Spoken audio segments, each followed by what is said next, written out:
பாவமெல்லாம் போக்கிடுவான், பயங்கள் எல்லாம் நீக்கிடுவான். பாவமெல்லாம் பயங்கள் எல்லாம் நீக்கிடுவான். ஆவியினால் நிரப்பிடுவார், அதிசயம் செய்திடுவார். தூய ஆவியினால் நிரப்பிடுவார், அதிசயம் செய்திடுவார். ஆவியினால் நிரப்பிடுவார், அதிசயம் செய்திடுவார்.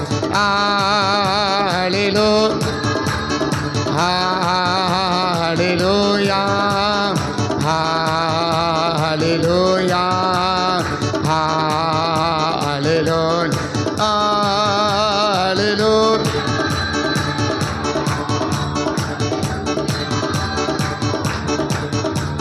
ஹல்லேலூயா,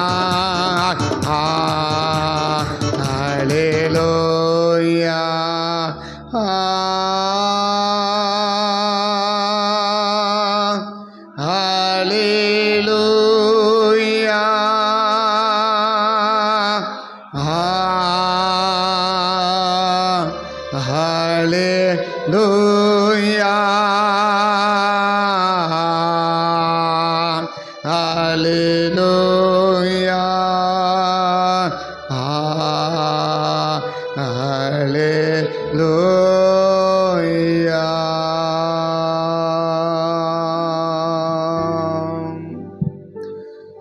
நல்ல பிதாவே, நன்றியோட துதிக்கிறோம். ஆண்டவராக இருக்கிற இயேசுவின் நாமத்தினால் இந்த காலை வேளையில் நம்முடைய சமூகத்தில் வந்து நின்று நம்முடைய சன்னிதானத்திலிருந்து நம்ம நோக்கி நாங்கள் பார்க்கிறோம். நாங்கள் நிற்பதுமுடைய கிருபை, நிர்மூலமாகாதது நம்முடைய சுத்த கிருபை, நம்முடைய பெரிய உன்னதமான கிருபைனால் இதுவரைக்கும் எங்களை தாங்கினீர், எங்களை தப்புவித்தீர், எங்களை ஏந்தினீர், எங்களை காப்பாற்றினீர், எங்களை கனப்படுத்தினீர், எங்களை நிலைநிறுத்தினீர், எங்களை வழி நடத்திருக்கிறீர். இம்மட்டுமாய் நடத்தின தேவன் இனியும் எங்களை தொடர்ந்து நடத்த வேண்டும் என்று சமூகத்தை நோக்கி பார்த்து ஜெபிக்கிறோம். எங்களுக்கு ஏதாகிலும் தெரியும் என்று அல்ல சுவாமி, அழைத்த தெய்வத்தையும் கொடுத்த கிருபையும் எங்கள் மேல் வைத்த அபிஷேகத்தையும் நம்பி நாங்கள் நிற்கிறோம். மறைத்து வெளிப்படும் பிரயோஜனமானது ஒன்றையும் மறைக்காமல், மழுப்பாமல், மறுக்காமல் எங்கள் மத்தியில் பேசி உங்கள் நாமத்தை மகிமைப்படுத்த வேண்டும் என்று உங்கள் சமூகத்தை நோக்கி பார்த்து ஜெபிக்கிறோம். தேவக்கரத்தில் எங்களை தாழ்த்துகிறோம், எங்களை அர்ப்பணிக்கிறோம், எங்களை ஒப்புக் கொடுக்கிறோம். நீரே நடத்தி, நீரே காத்து, நீரே ஆளுகை செய்து, நீரே ஆசிர்வதியும். எம்மா ஒரு சீசர்களுக்கு அப்பத்துப்பட்டு கண்களை திறந்து இருதயத்தை கொழுந்து விட்டு எரிய பண்ணினவர் இந்த காலை வெளியிலும் வேதவாசனமாகிய அப்பத்தை பிட்டு எங்கள் கண்களை திறந்து இருதயத்தை கொழுந்து விட்டு எரிய பண்ணும்படி சமூகத்தை நோக்கி பார்த்து ஜெபிக்கிறோம். தேவக்கரத்தில் அர்ப்பணிக்கிறோம். நடத்தி காத்து கொள்ளுங்க. அபிஷேகம், கிருபையும் வல்லமையும் வரங்களை நம்ம நிற்கிறோம். இடைபடும் நாமத்தை மகிமைப்படுத்தும் ஆசீர்வதியும் இயேசுவின் நாமத்தில் வேண்டிக் கொள்கிறோம் நல்ல பிதாவே. ஆமென், ஆமென். உட்காருவோம். அல்லேலூயா. கர்த்தர் நல்லவர். ஆமென். அவர் கிருபை என்றும் உள்ளது. ஆமென். நாம் நிற்பது தேவனுடைய கிருபை, நாம் நிர்மூலமாகாதது கர்த்தருடைய சுத்த கிருபை. கர்த்தருடைய பெரிதான கிருபையினால் இதுவரைக்கும் தேவன் நம்மளை தாங்கியிருக்கிறார், நம்மளை தப்புவித்திருக்கிறார், நம்மளை ஏந்தியிருக்கிறார், நம்மை காப்பாற்றியிருக்கிறார், நம்மை கனப்படுத்தியிருக்கிறார், நம்மை நிலைநிறுத்தியிருக்கிறார், நம்மை வழி நடத்தியிருக்கிறார். ஆமென். இம்மட்டு காத்த தேவன் இனியும் நம்மளை காத்து நடத்துவதற்கு தேவன் நம்முடைய கருத்தில் ஒப்பு கொடுக்கும். அதோடைய நாமம் மகிமை பெறட்டும். இந்த காலை வேளையில் பரிசுத்தவான் என்ற தலைப்பை மையமாக வைத்து தேவ சமூகத்திலே இந்த காலையிலே தேவ வசனத்தை கவனிப்பதற்கு நமக்கு கிருபை பாராட்டியிருக்கிறார். ஒரு பரிசுத்தவான்னா யார், ஒரு பரிசுத்தவான் எப்படி இருப்பார்கள், ஒரு பரிசுத்தவானுக்கு வைக்கப்பட்டிருக்கிற ஆசீர்வாதங்கள் என்னவென்பதெல்லாம் நம்ம தொடர்ச்சியாகவே கவனிப்பதற்கு கர்த்தர் நமக்கு கிருபை பாராட்டியிருக்கிறார். ஆமே. ஒரு பரிசுத்தவானுக்கு தான் கர்த்தர் இந்த பூமியிலே நன்மையினால் கர்த்தர் என்ன செய்ய விரும்புகிறார், மகிழ்ச்சியாக்க விரும்புகிறார். நன்மையினால் தேவன் மகிழ்ச்சியாக்க விரும்புகிறார். ஒரு பரிசுத்தவானை தான் நன்மையினால் கர்த்தர் மகிழ்ச்சியாக்க விரும்புகிறார். ஒரு நன்மையினால் நாம் எப்போதும் மகிழ்ச்சியாக இருக்க வேண்டுமானால் கர்த்தர் என்ன எதிர்பார்க்கிறார், ஒரு பரிசுத்தவானாக என்ன செய்ய வேண்டும், நாம் இருக்க வேண்டும். ஒரு பரிசுத்தவனாக வாழ வேண்டும், ஒரு பரிசுத்தவனாக ஜீவிக்க வேண்டும் என்பது தேவனுடைய விருப்பம், தேவனுடைய வாஞ்சை, தேவனுடைய எதிர்பார்ப்பு, தேவனுடைய ஆசை. அந்த ஆசைகளையும் விருப்பங்களையும் நாம் நிறைவேற்றுமானால் நிச்சயமாகவே கர்த்தருடைய விருப்பங்களை நம்முடைய வாழ்க்கையில் தேவன் என்ன செய்வார், நன்மையினால் கர்த்தர் மகிழ்ச்சியாக்குவதற்கு தேவன் ஆயத்தமாக இருக்கிறார். ஆமே. அப்போ ஒரு பரிசுத்தவன் எப்படி இருப்பான்னு கவனித்து கடைசியாக நாம் பரிசுத்தவான நிலைத்திருக்கிறோம். பரிசுத்த குலைச்சல் அடையாமல் இருக்க வேண்டுமானால் நாம் என்ன செய்ய வேண்டும் என்பதை கவனிக்க ஆரம்பித்து லேவியராகமம் 20ஆம் அதிகாரம் 8வது வசனம் வாசிக்கும் போது கட்டளைகளை கை கொண்டு நடவுங்கள் என்று ஆண்டவர் சொல்கிறார். கட்டளைகளை கை கொண்டு நடவுங்கள். அப்போது தான் நம்ம என்ன செய்ய முடியும்?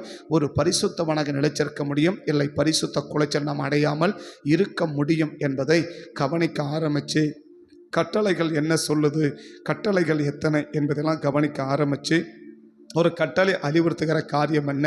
ரெண்டே ரெண்டு கருத்தை தான் கட்டளைகள் வலியுறுத்துது. ஒன்று செய்ய வேண்டியவைகள், மற்றொன்று செய்ய கூடாதவைகள். ஒன்று செய்ய வேண்டியவைகள், மற்றொன்று செய்ய கூடாதவைகள். எதை செய்ய வேண்டும், எதை செய்யக்கூடாது என்று சொல்லி வேதம் என்ன செய்கிறது? நமக்கு அறிவுறுத்துகிறத நம்ம என்ன செய்ய முடியுது? நாம் பார்க்க முடியுது. வேதம் நமக்கு அறிவுறுத்து எதை நாம் செய்யணும், எதை நம்ம செய்யக்கூடாது. ஏன் செய்யக்கூடாதுன்னு ஆண்டவர் சொல்கிறார்? செய்யக்கூடாதுன்னு சொல்கிறாருன்னா அதுக்கு என்ன காரணம்? ஒருவேளை நமக்கு நல்லா இருக்கணுன்ற ஆசையோடு சொல்கிறாரா, இல்லை நம்ம நல்லா இருக்கக்கூடாது என்ற விருப்பத்தோடு சொல்கிறாரா என்பதை கவனிக்க ஆரம்பித்து, நாம் ஒரு பெரிய பாதிப்புகளை சந்திக்க கூடாது என்பதற்காக தான் கர்த்தர் என்ன செய்ய விரும்புகிறார்னா, இந்த கட்டளைகளை நீங்கள் கை கொண்டு நடக்கணும். அப்போ எதையெல்லாம் செய்யக்கூடாது என்பதை கவனிக்க ஆரம்பித்து, இதுவரைக்கும் 40 கட்டளைகள் நாம் செய்யக்கூடாது என்பதை கவனிச்சிருக்கிறோம். ஆமே, 40 கட்டளைகள் நாம் இதுவரைக்கும் செய்யக்கூடாது. அதை நம்ம கடைசியாக கவனிக்கும் போது கண்ட பொருட்களை எல்லாம் நம் கையில் வைக்கக்கூடாது என்று கவனிக்க ஆரம்பித்தோம். ஆமே, கண்ட பொருள்னால் நமக்கு நியமிக்கப்படாத ஒரு பொருள். ஏன் கண்ட பொருள்னு சொல்கிறோம்? அது ஒரு சபிக்கப்பட்ட ஒரு பொருள். ஒரு சபிக்கப்பட்ட ஒரு பொருள் நம்முடைய கைகளிலே இருக்கக்கூடாது. எப்படி ஒரு பொருள் சாபமாக மாறுகிறது என்று 3 காரியத்தை நான் கடந்த 2 வாரங்களுக்கு முன்னாடி நம்ம சொல்லி முடித்தோம் இல்லையா? எல்லாமே கர்த்தர் என்ன செஞ்சார்? உருவாக்கி நல்லதுன்னு பார்த்தார் இல்லையா? பகலை உருவாக்கி நல்லதுன்னு பார்த்தார், இரவை உருவாக்கி நல்லதுன்னு பார்த்தார், பொருட்களை உருவாக்கி நல்லதுன்னு பார்த்த ஆண்டவர், இப்படி எல்லாமே நல்லதாக உருவாக்கின ஆண்டவர் எப்பொழுது ஒரு பொருள் சபிக்கப்பட்டதாக மாறுகிறது என்று சொல்லி 3 காரியத்தை நாம் கவனிக்க ஆரம்பித்தோம். ஆமே, அப்படிப்பட்ட ஒரு பொருள் நம்ம கையில் என்ன செஞ்சிடக்கூடாது? சிக்கிடக்கூடாது. அப்போ எந்த ஒரு பொருள் நம்ம கையில் கிடைச்சாலும் இந்த 3 வித அடிப்படையில் கிடைச்சிருக்கிறதா என்பதை கவனித்து, இல்லை நமக்காக தேவன் குறிக்கப்பட்டு ஒரு நியாயமான முறையில் ஒரு கொடுக்கப்பட்ட பொருள் தான் நம்முடைய வாழ்க்கையில் கிடைத்திருக்கிறதா என்பது. ஒன்று, நம்ம தெரியாமலே நம்மளை ஏமாத்துகிறது. 2, நமக்கு தெரிஞ்சே நமக்கு ஏமாத்துகிறது. 3, நமக்கு ஆசை காட்டி இது ஒரு நன்மையை போல காண்பிச்சு ஆனால் பின்னாடி பெரிய பாதிப்பை ஏற்படுத்துகிறது. இந்த 3 விதத்தில் ஒரு பொருள் என்னவா மாறுது? சாபமாக மாறுதுன்னு பார்த்தோம் இல்லையா? எல்லா பொருளுமே ஆஸ்வதிக்கப்பட்ட பொருள் தான். ஆனால் ஆஸ்வதிக்கப்பட்ட பொருள் எப்போ சாபமாக மாறுது? எல்லாமே ஆஸ்வதிக்கப்பட்ட பொருள் இல்லையா? கர்த்தர் எல்லாத்தையும் உருவாக்கி எப்படி உருவாக்கினாரு? ஸோ எல்லாத்தையும் ஆஸ்வதிச்சா தான் உருவாக்கின தவிர எல்லாமட்டையும் நல்லதுன்னு தான் பார்த்தாரே ஒழிய ஒன்றை கூட எப்படி பார்க்கல? தீமைன்னு பார்க்கல, கெட்டதுன்னு பார்க்கல, மோசம்னு பார்க்கல, இழப்புன்னு பார்க்கல இல்லையா? அப்படி எல்லாமே நல்லதுன்னு பார்த்த ஆண்டவர் எப்படி ஒரு பொருள் சபிக்கப்பட்டதாய் மாறுகிறது அப்படின்னு சொல்லி 3 கருத்தை கவனிச்சோம். மற்றவர்களுக்கு சொந்தமானதை அவர்களுக்கு தெரியாமலேயே நாம் எடுப்போமானால் அது சாபமாக மாறுது. 2வது, மற்றவனுக்கு தெரிகிற பொருளை தெரியாமல் இல்லை, அவனுடைய திறமைகளை பயன்படுத்தி, அவனுடைய பலத்தை பயன்படுத்தி, அவனுக்கு தெரிஞ்சே அவன்கிட்ட இருந்த பொருளை நமக்கு சொந்தமாக உரிமை பாராட்டி கொண்டு எடுத்துக்கொள்ளுவோமானால் அந்த நல்ல பொருள் சாபமாக. ஏன்னா அவனுடைய பெருமூச்சு எதில் போகுது? அந்த பொருளுக்கு மேலே போகுது. எந்த பெருமூச்சு? அவன் விடுகிற அந்த பெருமூச்சு, ஐயோ என்னுடைய பொருளை அபகரித்து எடுத்துட்டாங்களே அப்படின்ற அந்த பெருமூச்சு நமக்கு என்னவோ மாறுது? அந்த பொருள் மேலே சாபமாக மாறுது. 3வது கவனித்தோம். ஸோ உனக்கு அபகரிச்சும் எடுக்கலை, உனக்கு தெரியாமலேயும் எடுக்கலை, உனக்கு தெரிஞ்சே ஆனால் உனக்கு ஒரு பெரிய ஆசையை காட்டி, ஒரு பெரிய எதிர்பார்ப்பை உனக்கு காட்டி, அவங்ககிட்ட இருக்க பொருளை எடுத்து, ஆனால் அது நிமித்தமாக என்ன செய்கிற? ஒரு பெரிய பாதிப்பை சந்திக்கும் போது அவன் விடுகிற பெருமூச்சு அந்த பொருள் என்னவா மாறுது? சாபமாக மாறுது. இந்த 3 விதத்தில் கிடைக்கிற பொருள் நம்ம கையில் கிடைக்குமானால் அது நம்மையும் பற்றி பிடிக்கும் என்பதை நாம் கடந்த வாரத்துக்கு முன்னாடி வாரத்தில் நம்ம கவனிக்க ஆரம்பித்தோம். ஆமே, அப்போ நம்ம என்ன செய்யணும்? எந்த ஒரு பொருள் கிடைச்சாலும் இந்த 3 அடிப்படையில் கிடைக்கப்பட்டு தான், இல்லை எனக்கு உரிமையானது நியாயமான முறையில் கையில் கிடைக்கப்பட்டிருக்கதா என்பதை நாம் நிதானித்து பார்த்து விட்டோம்னா ஒரு பெரிய சாபத்தகம் என்ன செஞ்சிட முடியும்? நாம் தப்பித்து கொள்ள முடியும் என்று சொல்லி நாம் அப்போ கொள்ள முடித்தோம். ஆமே, இன்னைக்கு 41வது கட்டளை என்ன சொல்லுதுன்னா, கண்டவங்க பொருள் எல்லாம் நம்ம கையில் வச்சுக்க கூடாது. கண்டவங்க பொருட்களை எல்லாம் நம்ம கையில் என்ன செஞ்சுக்க கூடாது, வச்சிக்க கூடாது. கண்டவங்க பொருளெல்லாம் நம்ம எடுத்துக்க கூடாது. கண்டவங்க பொருளுக்கு மேலாம் நமக்கு ஆசைப்படக்கூடாது. கண்டவங்க பொருள் எல்லாம் நமக்கு சொந்தமாக்கி கொள்ள கூடாது, நமக்கு சுதந்திரமாக்கி கொள்ளக்கூடாது என்பது தான் இந்த காலை வேளையில் வேகமாக நான் சொல்லி நான் ஜெபிக்க வாஞ்சிக்கிறேன். இதுக்கு ஆதாரமாக எடுத்துக்கொண்ட வேத வசனம் உபாகமத்தின் புஸ்தகம் 14ஆம் அதிகாரம் 28ஆம் வசனம். உபாகமத்தின் புஸ்தகம் 14ஆம் அதிகாரம் 28ஆம் வசனம். 3ஆம் வருஷத்தின் முடிவிலே அந்த வருஷத்தில் உனக்கு வந்த பலன் எல்லாவற்றையும் தசம பாகத்தை பிரித்து உன் வாசலில் வைக்க கடவாய் என்று ஆண்டவர் சொல்றார். உன் வாசல் என்ன செஞ்சிடணும்? ஸோ உனக்கு வந்த எல்லா விதமான வரத்து, உன் வயலில் விளைந்தது, உன் கையில் கிடைத்தது, ஸோ உனக்கு எந்தெந்த விதங்களிலெல்லாம் உனக்கு வருகை வந்ததோ அந்த வருவையிலெல்லாம் நீ என்ன செய்யணும்? தசம பாகங்களை பிரித்து அது உன் எங்கே வச்சிடணும்? வாசலிலே வைக்க கடவர்கள். இந்த வாசலில் வைக்கப்படுகிறது யாருக்கு? மேலக்கிற 27வது வசனத்தையும் 29வது வசனத்தையும் நீங்கள் பார்த்தீங்கன்னா இந்த தசம பாகத்தை யாருக்கு தேவன் எடுத்து வெளியே வைக்க சொல்றார் என்று கவனிக்கும் போது அங்க அழகா சொல்றார், லேவியனுக்கு உன்னோடு கூட பங்கு இல்லை. அடுத்த வசனம் 29வது வசனம். அப்ப யாருக்கு இதை தேவன் வைக்க சொல்லுகிறார் என்றால் லேவியனுக்காக வைக்க சொல்றார். யாருக்காக வைக்க சொல்றார்? இந்த தசம பாகத்தை யாருக்காக பிரிக்க சொல்றாரு, யாருக்காக எடுக்க சொல்றாருன்னா லேவியனுக்காக வைக்கிறார். 28 வசனம் திரும்ப வாசிக்கலாம். 3ஆம் வருஷத்தின் முடிவிலே இந்த 3 வருஷத்தில் உனக்கு உண்டான பலன் எல்லாவற்றிலும், அப்போ ஒன்றை கூட என்ன செஞ்சிடக்கூடாது, நீ அதை மிஸ் பண்ணக்கூடாது, நீ அதை என்ன செஞ்சிடக்கூடாது, எடுக்காம இருந்துடக்கூடாது. மேலே 22வது வசனத்திலேருந்தே நீங்கள் முழுசாக கவனித்து பார்த்தீங்கன்னா இது முழுவதும் இது ஒரே ஒரு சம்பவத்தை என்ன செய்கிறத பார்க்குறோம். 22வது வசனத்தை கூட பார்க்கலாம்.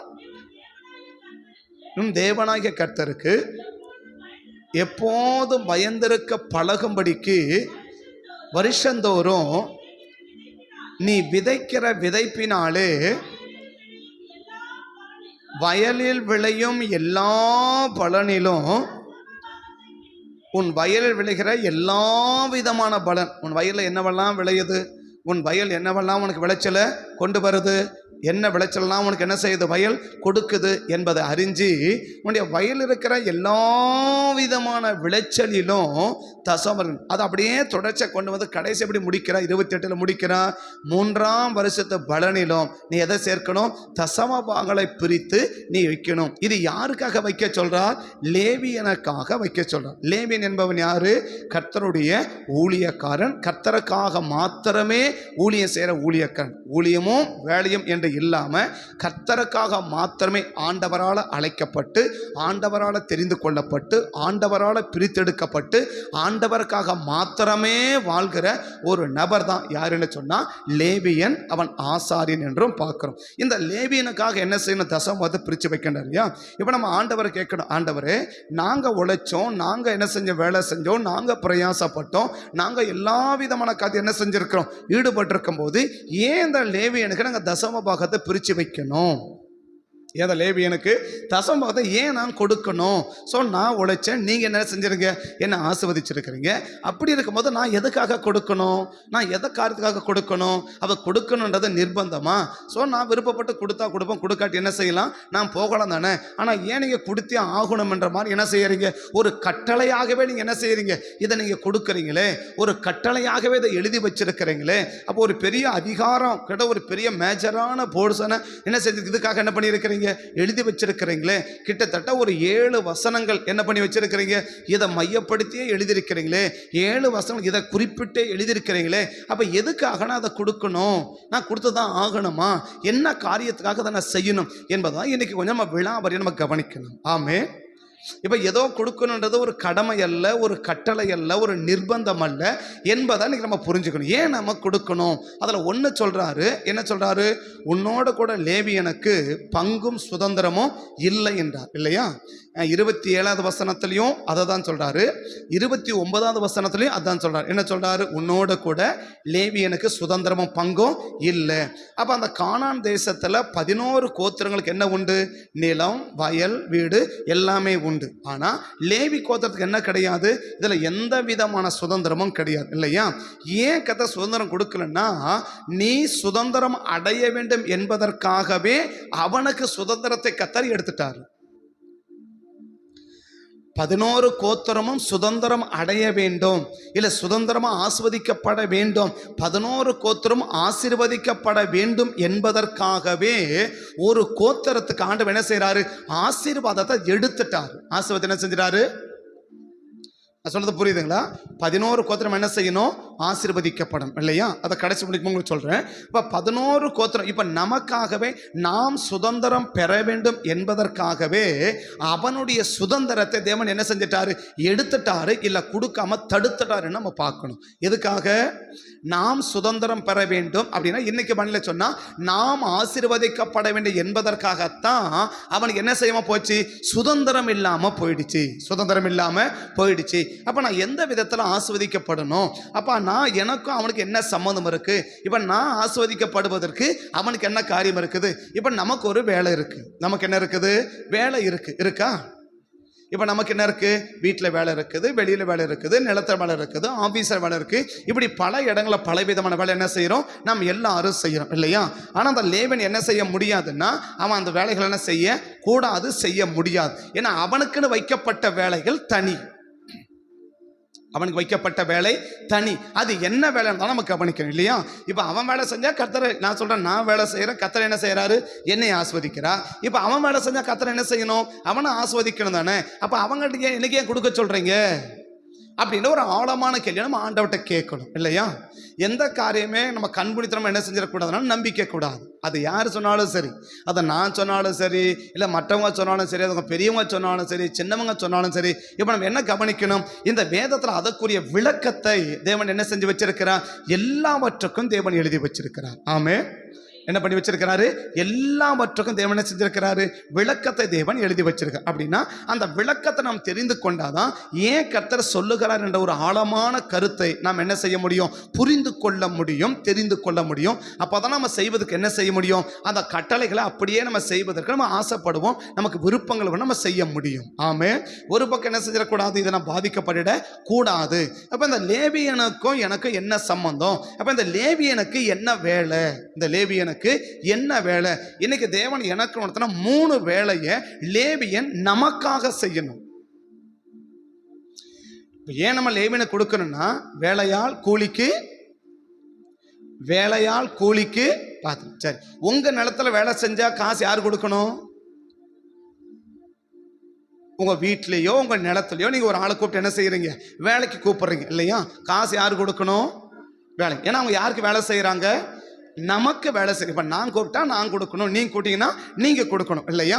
அப்படின்னா நமக்காக வேலை செய்கிற ஒரு ஆளுக்கு தான் நம்ம என்ன செய்ய முடியும், கூலியை கொடுக்க முடியும் இல்லையா? அதை போல இந்த ஆசாரியன தேவன் நமக்காக வேலை செய்வதற்காக ஏற்படுத்தி வச்சிருக்கிறார். யாருக்காக?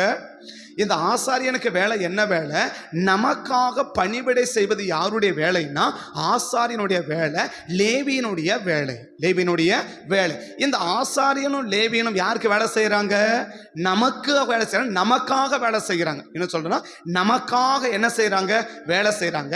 4 வேலையை நமக்காக அவங்க செய்யறாங்க. 3 காரியம் நான் பாதிக்கப்படக்கூடாது என்றும், ஒரு காரியம் நான் ஆஸ்வதிக்கப்பட வேண்டும் என்று, இந்த 4 காரியத்தை தான் இன்னைக்கு உங்களுக்கு வேகமா சொல்லி நான் முடிக்க போகிறேன். ஆமே, ஆமே. இப்ப இந்த ஆசாரியனுக்கு என்ன கொடுக்கணும், நம்ம கூலி கொடுக்கணும் இல்லையா? ஆசாரியன் நம்ம என்ன கொடுக்கணும், சம்பளம் கொடுக்கணும். அதை ஒரு பக்கம் கூலின்லாம் கௌரவமா சொல்லணும்னா சம்பளம் கொடுக்கணும் இல்லையா? ஆசாரியன் கொடுக்கிற சம்பளத்துக்கு பிறகு என்ன பெயர், தசம பாகம். ஆசாரியனுடைய வேலைக்கு செய்கிற நாம் கொடுக்கிற கூலி, இல்லை நாம் கொடுக்கிற சம்பளம் இல்லையா? இப்ப ஆசாரியன் யார் சம்பளம் கொடுக்கறது, நம்ம கொடுக்கணும். ஏன் நம்ம கொடுக்கிறோம், ஆமாம், நமக்காக என்ன செய்யறான்னா வேலை செய்யறான் இல்லையா? அது என்ன வேலை தான் நான் சொல்றேன். அப்ப நமக்காக எடுத்து கொடுக்குற அந்த ஒரு பங்கு நம்ம யாருக்கு கொடுக்குறோம், ஆசாரியனுக்கு கொடுக்குறோம் இல்லையா? இது யாருக்கு, எதுக்காக நான் கொடுக்குறேன், எனக்காக அவன் வேலை செய்யறான், அந்த வேலைக்காக நான் அவனுக்கு கொடுக்குற கூலி இல்லையா? இப்போ நம்ம வேலை செஞ்சுட்டேன், நீங்க எனக்கு கூலி கொடுக்கணும்னு வச்சுக்கோங்களேன், இன்னைக்கு சாயங்காலமே அந்த கூலி கொடுத்தோன்னு பைபிள் சொல்லுது. அது பின்னாடி கட்டையில் நம்ம கவனிச்சுட்டு வந்துருக்கோம். இன்னைக்கு வேலை நம்ம வீட்டில் வேலை செய்கிறாங்களா, உங்கள் நிலத்தில் வேலை செய்கிறாங்களா, இன்னைக்கு வேலை செஞ்சால் சாயங்காலத்துக்கு உள்ள அவன் கூலி என்ன செஞ்சிடணும், நம்ம கொடுத்துடணும்.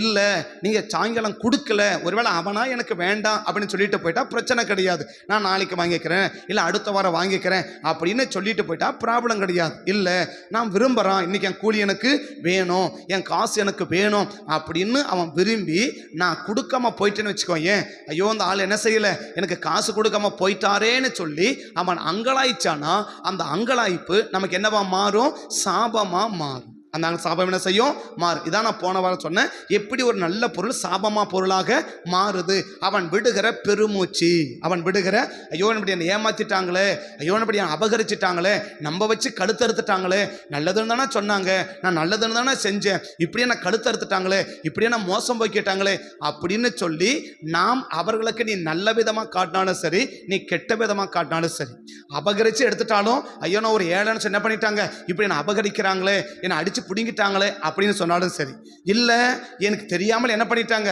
என் பொருள் எனக்கு தெரியாமலே எடுத்துட்டாங்களே அப்படின்னு அங்கலாச்சாலும் சரி, இல்லை நம்ம வச்சு கழுத்தறுத்துட்டாங்களே அப்படின்னு சொன்னாலும் சரி, அந்த மனுஷன் விடுகிற அந்த வார்த்தை, அந்த பெருமூச்சு, அந்த அங்கலாய்ப்பு, அந்த ஏக்கம் அந்த பொருளுக்கு மேலே படுமானால் அது என்ன பொருளாக மாறும், சபிக்கப்பட்ட பொருளாக மாறும். அதை போல இந்த லேவியன் யாரு, எனக்காக வேலை செய்வதற்காக தேவன் ஏற்படுத்தப்பட்டவன் தான் இந்த லேவியன். அவன் ஆண்டவருக்கு வேலை செய்யணும், பிளஸ் ஆண்டவருடைய ஜனங்களுக்கு வேலை செய்யணும் இல்லையா. அவனுக்கு என்ன வேலை, ஒன்று ஆண்டவருக்கும் வேலை செய்யணும், ஆண்டவருக்கு வேலை செய்யணும், வேலை செய்யணும். லேவியராகமம் என்னாகமோ 5ஆம் அதிகாரம் நினைக்கிறேன், என்னாகமோ 5ஆம் அதிகாரத்தை பார்த்தீங்கன்னா இந்த ஆசாரியனை பிரித்தெடுத்து எனக்காக என்ன செய்யுங்க, அவனுக்கு வேலை செய்யணும்னு சொல்லி மோசே மூலம் என்ன செய்வார், ஆண்டவர் சொல்லுவார். சார் 4ஆம் அதிகாரம் 1, 2, 3 பாருங்க, 1, 2, 3 பாருங்க. கர்த்தர் மோசையும் ஆரோனையும் நோக்கி, லேவி புத்திரருக்குள்ளே இருக்கிற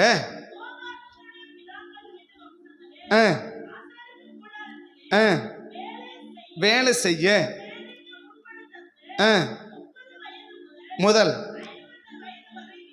உள்ள எல்லாரையும், யாரு, லேவி கோத்திரத்தில் அத்தனை பேரும் அவன் என்ன செய்யணும், ஒன்று ஆண்டவருக்கு பணிவிடை செய்யணும், ரெண்டாவது ஆண்டவருடைய பிள்ளைகளுக்கு பணிவிடை செய்யணும்.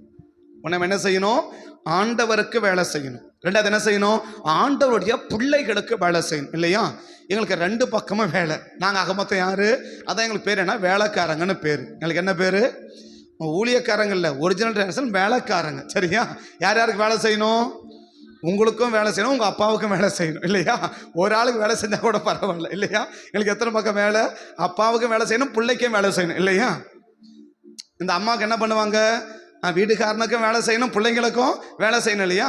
அதை போல் எங்களுக்கு என்ன வேலைன்னா, உங்கள் அப்பாவுக்கும் வேலை செய்யணும், உங்களுக்கும் என்ன செய்யணும், வேலை செய்யணும் இல்லையா. உங்கன்னா உங்கள் பேர பிள்ளைங்க தலைமுறை வரைக்கும் என்ன செய்யணும் இருக்கணும், நாங்கள் வேலை செய்யணும் இருக்கணும் இல்லையா. ஐயா அப்படி வாங்கினா நாங்கள் உடனே பொழுது நிற்கணும் இல்லையா.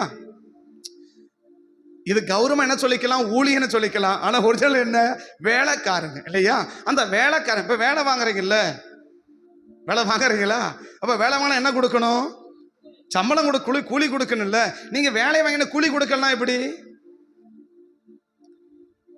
ஆசாரியன் லேவியனுக்கு என்ன வேலை, ஒன்று ஆண்டவருக்கு பணிவிடை செய்யணும், ரெண்டாவது என்ன செய்யணும், அவருடைய பிள்ளைகளுக்கு பணிவிடை செய்யணும் இல்லையா. சரி, இப்போ ஆண்டவருக்கு பணி செய்யறதை பற்றி நம்ம சொல்லல, அவர் பிள்ளைகளுக்கு என்ன வேலையை செய்யணும்னு ஆண்டவர் நியமிச்சு வச்சிருக்கிறார். அவர் பிள்ளைகளுக்கு, ஆண்டவருடைய பிள்ளைகளுக்கு ஒரு லேவியன் என்ன வேலை செய்யணும் வச்சிருக்கிறாரு. இந்த வேலையை செய்வதற்கு கூலி தான் நாம் கொடுக்கிற தசம பாகம். ஆமே.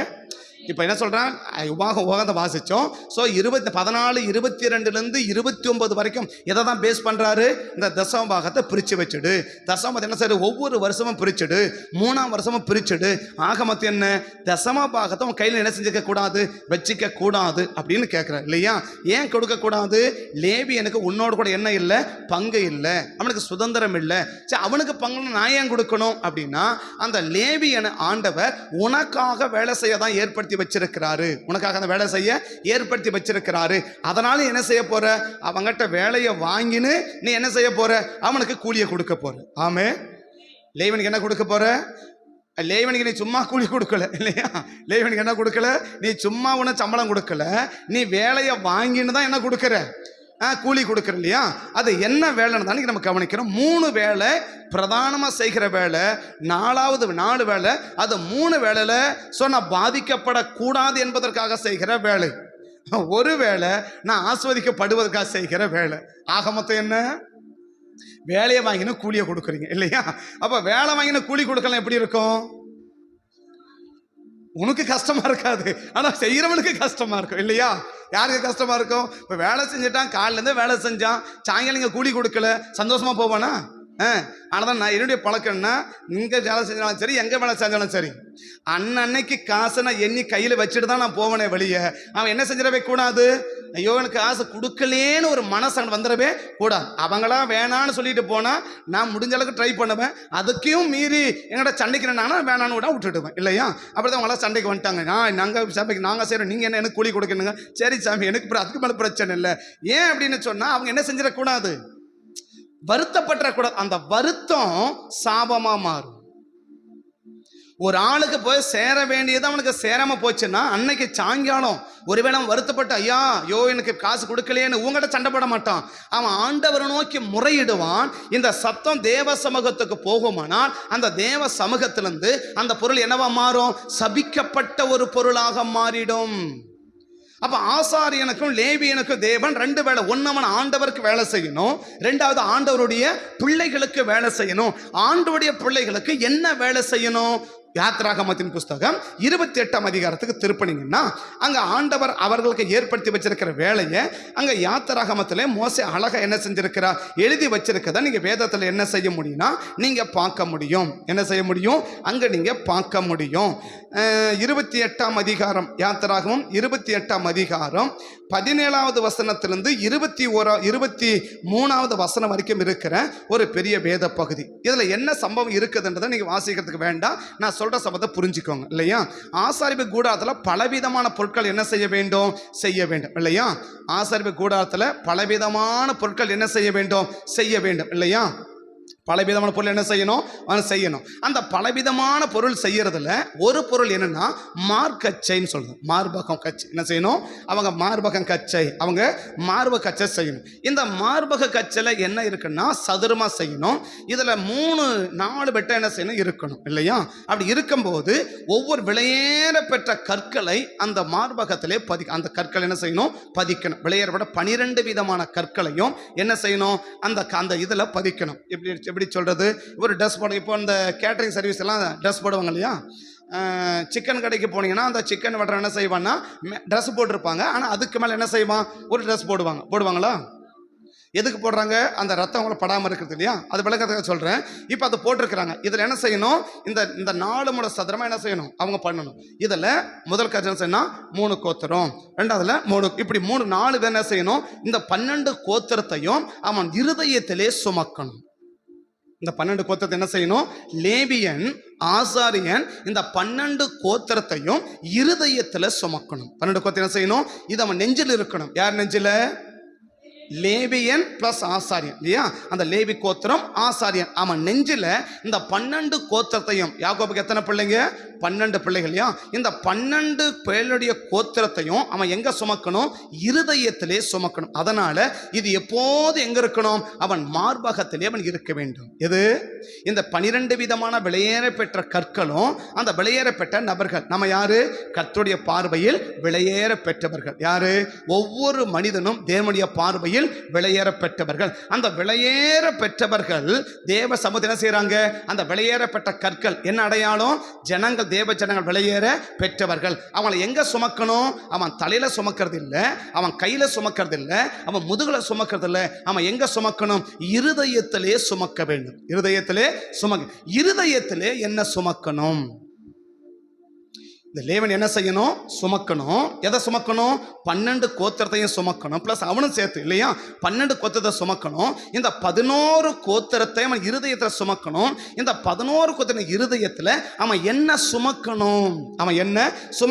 இதை அறிவதற்காக 29வது வசனத்துக்கு 30வது வசனம் 2 வசனத்தை நீங்க வாசிச்சு பார்த்தீங்கன்னா 29-30 லேவியராகமம் 28-29-30. ஆரோன் பரிசுத்த ஸ்தலத்துக்குள் பிரவேசிக்கும் போது இஸ்ரவேல் புத்தரின் நாமங்கள் தன் இருதயத்தின் மேல் இருக்கும் நியாயவிதி மார்பகத்திலே கர்த்தருடைய சந்நிதியில் ஞாபக குறியாக எப்போதும் தரித்து கொள்ள வேண்டும். அடுத்த வசனம், நியாயவிதி மார்பகத்திலே ஊரி தும்மி என்பவைகளாக வைப்பாயாக சொல்றார் இல்லையா. அதுக்கு மேல அந்த பின்பகுதி பார்த்தீங்கன்னா, அவைகள் அவன் இருதயத்தின் மேல் இருக்க வேண்டும் இல்லையா. ஆரோன் தன் இருதயத்தின் மேல் இஸ்ரவேல் புத்தருடைய நியாய விதியை கர்த்தருடைய சந்நிதியில் எப்போதும் என்ன செய்யணும்? தரித்து கொள்ள வேண்டும். அப்ப எப்பெல்லாம் ஆரோன் தேவ சமூகத்துக்கு போறானோ இந்த 12 கோத்திரத்தையும் ஆண்டவருக்கு என்ன செய்யணும்? ஞாபகப்படுத்தி ஜெபிக்கணும், ஞாபகப்படுத்தணும். அவன் இருதயத்திலே சுமக்கணும், இருதயத்தை அவன் சுமக்கணும். இந்த இருதயத்தில் அவன் என்ன சுமக்கணும்? அந்த இருதயத்தில் அவன் என்ன சுமக்க வேண்டும்? அவன் இருதயத்தில் அவன் என்ன சுமக்கணும் என்று சொல்லி அதே அதிகாரத்தில் இருக்கிற 36வது வசனத்திலிருந்து வாசிக்கலாம். 36லிருந்து,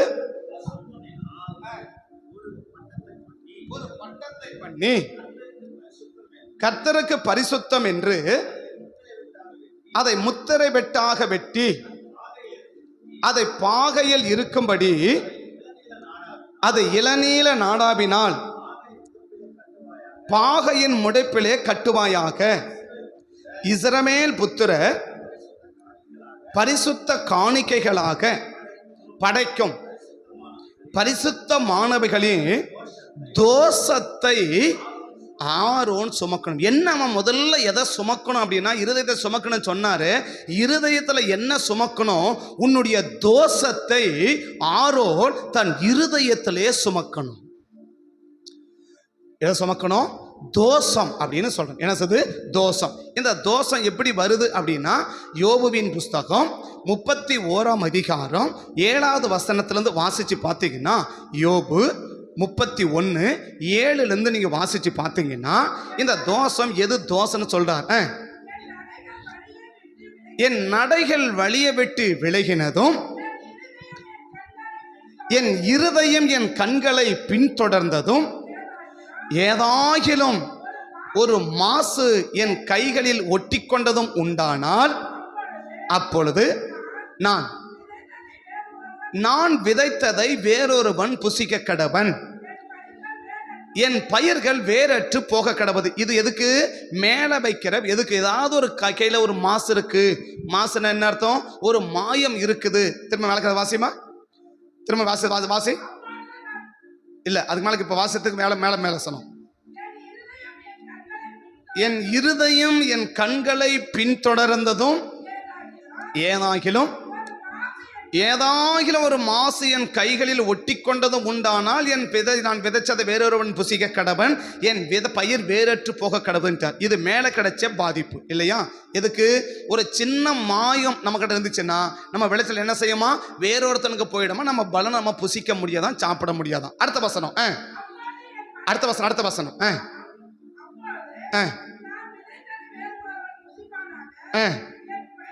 வேறற்று போக கடவது. அடுத்த வசனம், என் மனம் யாதொரு ஸ்திரீயின் மேல் மயங்கி அயலானுடைய வாசலை எட்டி பார்த்தது உண்டானால் அப்பொழுது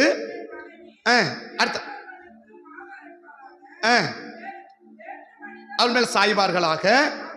அது தோஷம். எது தோஷம்? ஒரு விபச்சார பாவம், ஒரு வேசித்தன பாவம் சாபன்ற தோஷன்ற. எது தோஷமா?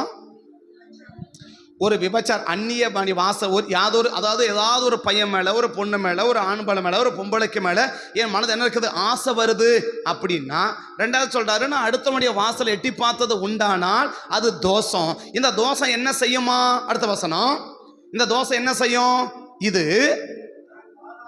அது பாதாள பரியந்தம் பட்சிக்கும், என் சம்பத்தை எல்லாம் அழிச்சிரும் இல்லையா. இப்ப எதுக்கு அந்த ஆசாரனை வச்சிருக்கிறாரு? எதுக்கு இந்த லேவினை வச்சிருக்கிறாரு? இந்த லேவினுக்கு என்ன வேலை? எனக்கு வேலை செய்யணும் இல்லையா. இந்த லேவியனுக்கு என்ன வேலை சொல்றது கருத்தை மையம் புரிஞ்சுக்கோங்க. எனக்கு வேலை செய்யணும், 2 கருத்தை மலை வச்சுக்கோ. ஒன்று ஆண்டவருக்கு, இப்போ அதுக்கு உங்களுக்கு வேண்டாம் இல்லையா. ரெண்டாவது என்ன, எனக்காக வேலை செய்வதற்காக யாரை வச்சிருக்கிறாரு, ஊழியக்காரனை வச்சிருக்கிறார் இல்லையா. இந்த லேவியன் சொன்னா புரிதல், நீ ஊழியக்காரன்னு சொல்ற, நீ புரிஞ்சுக்கோங்க. இப்போ ஊழியக்காரன் எதுக்கு, உங்களுக்கு வேலை செய்யறதுக்கு. யாருக்கு, இப்போ நாங்கள் யாரு, உண்மை அதுதான் சரியா. நீங்க எப்படி எடுத்துக்கிட்டாலும், நான் கௌரவம் நினைச்சாலும் நீங்க கௌரவம் நினைச்சாலும் அப்படி அல்ல. ஊழியர்கள் அல்ல, உங்களுக்கு நான் வேலைக்காரர். உங்களுக்கு வேலை செய்வதற்காக தான் கதை என்ன வச்சிருக்கிறார், என்ன தேவன் ஏற்படுத்தி வச்சிருக்கார். இதே போல ஒவ்வொரு ஊழியக்காரனுக்கு என்ன வேலை, அவர்களுக்கு வேலை செய்வதற்காக ஏற்படுத்தப்பட்டவர்கள் இல்லையா. அந்த வேலை என்ன வேணும் நான் சொல்ல விரும்புறது இல்லையா. என்ன வேலை, அது எடுபடி வேலை இல்லாம இருக்கலாம் இல்லையா. மற்ற சின்ன சின்ன ஒரு சாதாரண வேலைகள் இருக்கலாம். ஆனா நமக்கு வேலை செய்யணும். அது என்ன வேலைன்னா, முதல் வேலை என்ன, என் தோஷத்தை அவன் சுமக்கணும். இன்னும் சொல்ல போனா என் தோஷத்தை அவன் மேல திருப்பிக்கணும். அதான் உண்மையான அர்த்தம். என் தேச சுமக்கணும் அர்த்தம், என் தோஷத்தை சுமக்கணும் இல்லையா. இந்த தோஷத்தை சுமக்கிறது அர்த்தம், என் மேல வர்ற தோஷம், அந்த தோஷத்தினால எனக்கு வருகிற பாதிப்பை யார் சுமந்துக்கணும், ஆசாரியன் இல்ல ஊழியக்காரன் எடுத்துக்கணும். அப்ப என் மேல வர்ற பாதிப்பு எனக்கு என்ன செய்யக்கூடாது, வரக்கூடாது. இப்ப தோஷத்தை சுமக்கணும் இல்லையா. இந்த தோஷம் எப்படி வருது, ஒரு விபச்சார பாவத்தினால, ஒரு வேசித்தனத்தினால வருது இல்லையா.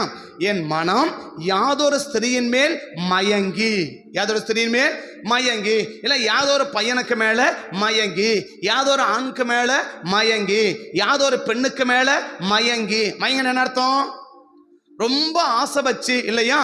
அவங்க வர்ற வாசலை பார்க்கறதும், முன்னாடி பார்க்கறதும், பின்னாடி பார்க்கறதும், அப்படி பார்த்தா அது என்னவா, தோஷம். எது தோஷம், நீங்க ஊர்ல கேள்விப்படுவீங்க, செவ்வாய் தோஷம் இருக்குது, நாக தோஷம் இருக்குது, அதனால பிள்ளைக்கு என்ன செய்ய மாட்டேங்குது, ரொம்ப நாள் கல்யாணம் ஆக மாட்டேங்குது, இதுக்கு இந்த பரிகாரம் எல்லாம் செஞ்சாக்க அது தோஷம் மாறிடும் சொல்லுவாங்க இல்லையா. நீ எந்த பரிகாரம் பண்ணாலும் தோஷம் மாறாது. நீ எந்த பரிகாரம் என்ன மாறாது, தோஷம் மாறாது. தோஷம் மாற ஒரே ஒரு வழி இருக்கு. என்ன வழி, உன் தோஷத்துக்காக ஆசாரியன் திறப்பட நின்று ஜெபிக்கணும். உன் தோஷத்துக்காக. என்ன தோஷம், தோஷம் எப்படி வந்துச்சு, தோஷம் எப்படி வருது, தோஷம் தோஷம் சொல்றாங்க இல்லையா. ஸோ மற்றவங்களுக்கு புரியலாம் கூட பல, உங்களுக்கு அது புரிஞ்சுக்கணும் இல்லையா. செவ்வாய் தோஷம், நாகத்தை பல தோஷம் சொல்றாங்கல்ல. இந்த தோஷம் கழிக்கிறதுக்கு ஒரு இடத்துக்கு குறிப்பிட்ட இடத்துக்கு போக சொல்றாங்க. எங்கன்னு சொல்ல மாட்டேன், பஸ்ஸை பிடிச்சி போயிட்டு என்ன செய்ய, அதனால சொல்ல மாட்டேன் சரியா. ஒரு ஆசிரமக்கு வந்துடும், என்னது சரி சொல்லியிருக்காங்களே, என்ன செய்தா பார்க்கலாம், போய் தான் பார்க்கலாமே, ஒருவேளை அப்படியாவது களிமா அப்படி என்ன பண்ணிடுவீங்க, பஸ்ஸை பிடிச்சி கிளம்பிடுவீங்க, அதனால சொல்ல மாட்டேன் அந்த இடத்த மட்டும் சரியா. ஆனால் அங்கே தான் பிரதானமாக என்ன செய்வாங்க, போவாங்க இல்லையா. அப்படி ஒரு அக்கா போய் வந்துட்டாங்க, ஆனா ஒன்னும் ஆவல. நீ எங்க போனாலும் என்ன மாறாது, தோஷம் மாறாது. இந்த தோஷம் மாறதுக்கு ஒரே ஒரு வழிதான் இருக்கு. என்ன வழி, உன் தோஷத்தை ஆசாரியன் ஊழியக்காரன் அவன் நெற்றியில இருதயத்திலே சுமக்கணும். ஒரு ஊழியக்காரன் 12 கோத்திரத்தை எப்போது என்ன செய்யணும், இருதயத்தை சுமக்கண்டாரே. என்னையா சுமக்கணும், சும்மா அவங்களை ஞாபகம் வச்சுக்கிறதா அப்படின்னா, ஞாபகம் வச்சுக்கிறது இல்லையா. உன் மேல வர்ற தோஷத்தை அந்த ஊழியக்காரன் என்ன செய்யணும், தான் மேல திருப்பிக்கணும். தான் செஞ்சதை போல தேவசம் வந்து என்ன செய்யணும், நிக்கணும். அந்த தோஷத்தினுடைய பாதிப்பு உனக்கு வராம தடுக்கிறது நம்முடைய பிரதான முதல் விதமான வேலை. இந்த தோஷம் எப்படி வருது, அடுத்தவன் வீட்டை எட்டி பார்த்தா, அடுத்தவன் பிள்ளைய எட்டி பார்த்தான், அடுத்தவன் பொண்டாட்டிய எடுத்து பார்த்தான், அடுத்தவன் புருஷனை எட்டி பார்த்தான், அடுத்தவன் புருஷனுக்கு மேல, அடுத்தவன் பொண்டாட்டிக்கு மேல, அடுத்தவன் பிள்ளைக்கு மேல, அடுத்தவன் பையனுக்கு மேல எனக்கு ஒரு ஆசை வருதுன்னா நான் விளக்கமா சொல்றேன் சரியா. அது யாரொரு ஸ்திரீ அப்படி பைபிள் லாஜிக் எழுதிக்குது. நமக்கு பைபிளுக்கு நிறைய நேரத்தை புரியறதில்லை இல்லையா, எனக்கே புரியறதில்லை. அப்புறம் நான் என்ன செய்ய, அதனால எனக்கு விளங்கமா நான் எடுத்துக்கிறது சரியா. உங்களுக்கு புரியும், எனக்கு புரியறதில்லை சரியா. நான் பேசுறது எனக்கு புரியறதுக்கு, உங்களுக்கு புரியறதுக்கு இல்லை. அதனால என்னது, ஒரு கிராம பாஷையில பேசுறது அப்படின்னு நினைச்சுக்காதீங்க. எனக்கு புரியறதுக்கு நான் பேசுறேன் இல்லையா. பொண்டாட்டினா ஈஸியா புரிஞ்சுக்கும் இல்லையா, புருஷனா ஈஸியா புரிஞ்சுக்கும். ஏதோ ஸ்திரீ அப்படி வந்து அது என்ன ஸ்திரீ, அது இஸ்திரி அப்படி சரி, ஸ்திரின்னு படிச்சுட்டா அது வேற அர்த்தம் மாறி போயிருது இல்லையா. இஸ்திரி அது வேற மாறி போயிருது, என்னதுக்கு அந்த வம்பு. அதனால நம்ம என்ன செய்யலாம், நமக்கு புரியுற மாதிரி எடுத்துக்கலாம் இல்லையா. யாதோ ஒரு பையனுக்கு மேல, கல்யாணம் ஆகாத பொண்ணோ கல்யாணம் ஆகாத பையனோ அடுத்தவன் பிள்ளைக்கு மேல என்ன படக்கூடாது, ஆசைப்பட்டினா அது தோஷம். நான் சொல்ல, நீங்க எதாவது பண்ணா யோபு கிட்ட போய் கேளுங்க சரியா. நீங்க எதை கேட்கலாம் யோபு கிட்ட கேளுங்க, அவர் தான் சொல்லியிருக்காரு. என்னது, என் மனம் யார் ஒரு சிறுமையில ஆசை வச்சுச்சுன்னா அது என்னது, தோஷம்பா அப்படின்னு சொல்லிட்டார். இந்த தோஷம் என்ன செய்யணும்னு சொல்லிட்டார். ஒரு மாசு கையில இருந்துச்சுன்னா, ஒரு தப்பு என்கிட்ட இருந்துச்சுன்னாக்க, ஒரு மாயமான நான் பண்ணனாக்க இருக்கும், என் விளைச்சல் தான் வீணா போகும். ஆனா என் கையில என் மேல ஒரு தோசை இருந்துச்சுன்னு வச்சுக்கோங்க, ஒரு வேசித்தனத்துக்கோ ஒரு அதாவது தப்பு பண்ணா இல்ல, ஆசை வச்சாலே அவர் சொன்னது அதான் இல்லையா? என் மனம் யாதொரு ஸ்திரீயின் மேல் மயங்கி, யாதொரு பையனுக்கு மேல மயங்கி, யாதொரு ஆம்பளைக்கு மேல மயங்கி, யாதொரு பொம்பளைக்கு மேல மயங்கி, அப்படியே மயக்கத்தில் இருப்பான் இல்லையா? இந்த மயக்கத்துல இந்தியனா இது தோஷம். இது என்ன செய்யுமா? உன்னை பாதாள வரைக்கும் பட்சிக்கன்னு சொல்லிட்டாரு. எப்பா நீ பாதாளத்துக்கு போறதா அப்புறம், ஆனா இந்த பூமியில உன் சம்பத்தை எல்லாம் அழிச்சிரும். உன் சம்பத்தை எல்லாம் பைபிள் சொல்லுது. அடுத்த வார்த்தை சொல்லுது, என்ன சொல்லுது? அது பாதாள வரைக்கும் உன்னை பட்சிக்கும். உன் சம்பத்தை எல்லாம், ஒரு நெருப்பு என்ன செய்யும்? ஒரு நெருப்பு என்ன செய்யும்? தீவிச்சு என்ன செய்யும்? கம்ப்ளீட்டா அழிச்சிடும் இல்லையா? உன் சம்பத்தை முழுவதும் அழிச்சிடும்.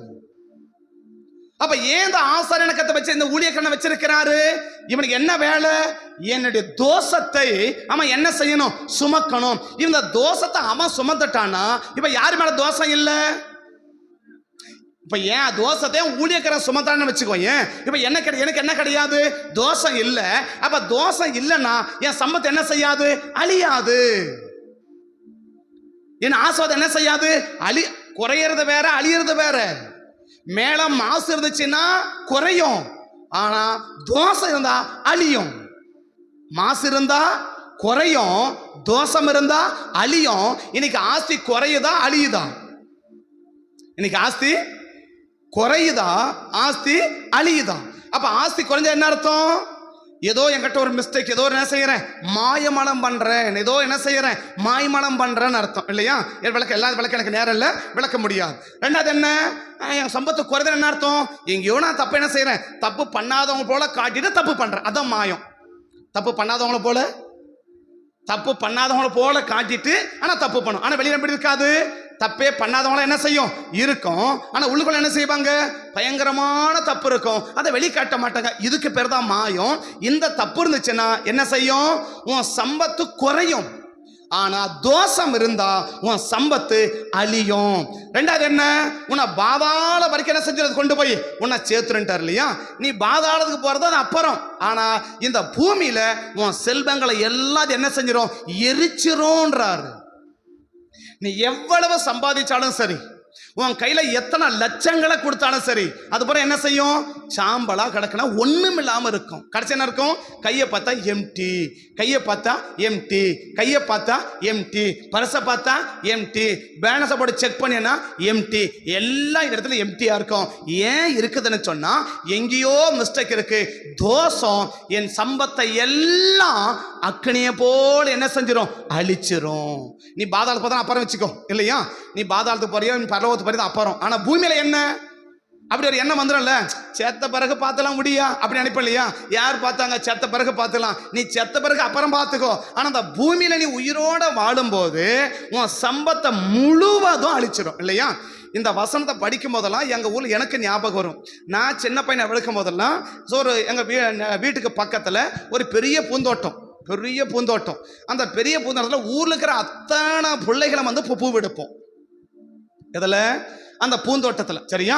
அப்போ பூ வந்துட்டு எனக்கு கரெக்டாக ஞாபகம் ரேட் எவ்வளோன்னு சொல்லிட்டு, எனக்கு 45 வருஷத்துக்கு முன்னாடி எடுத்தது இப்போ எங்க ஞாபகம் இருக்கும். ஆனால் எவ்வளோ காசு கொடுத்தாங்க? காசு எங்கள் அம்மா தான் வாங்குவாங்க, எனக்கு தெரியாது. ஆனால் போவோம், பூ எடுக்கும், எடை போட்டு வந்துடுவோம். அந்த காலையில் பார்த்தீங்கன்னா ஊரில் இருக்கிற அத்தனை பிள்ளைகளும் அவங்க வீட்டில் தான் இருப்பாங்க, அவங்க இடத்துல தான் இருப்பாங்க. அவ்வளவு திராட்சை தோட்டம், பூந்தோட்டம், பயங்கர பெரிய வசதி. எங்கள் ஊரில் ஒரு பெரிய வசதியான ஆளுனா அவர் தான்.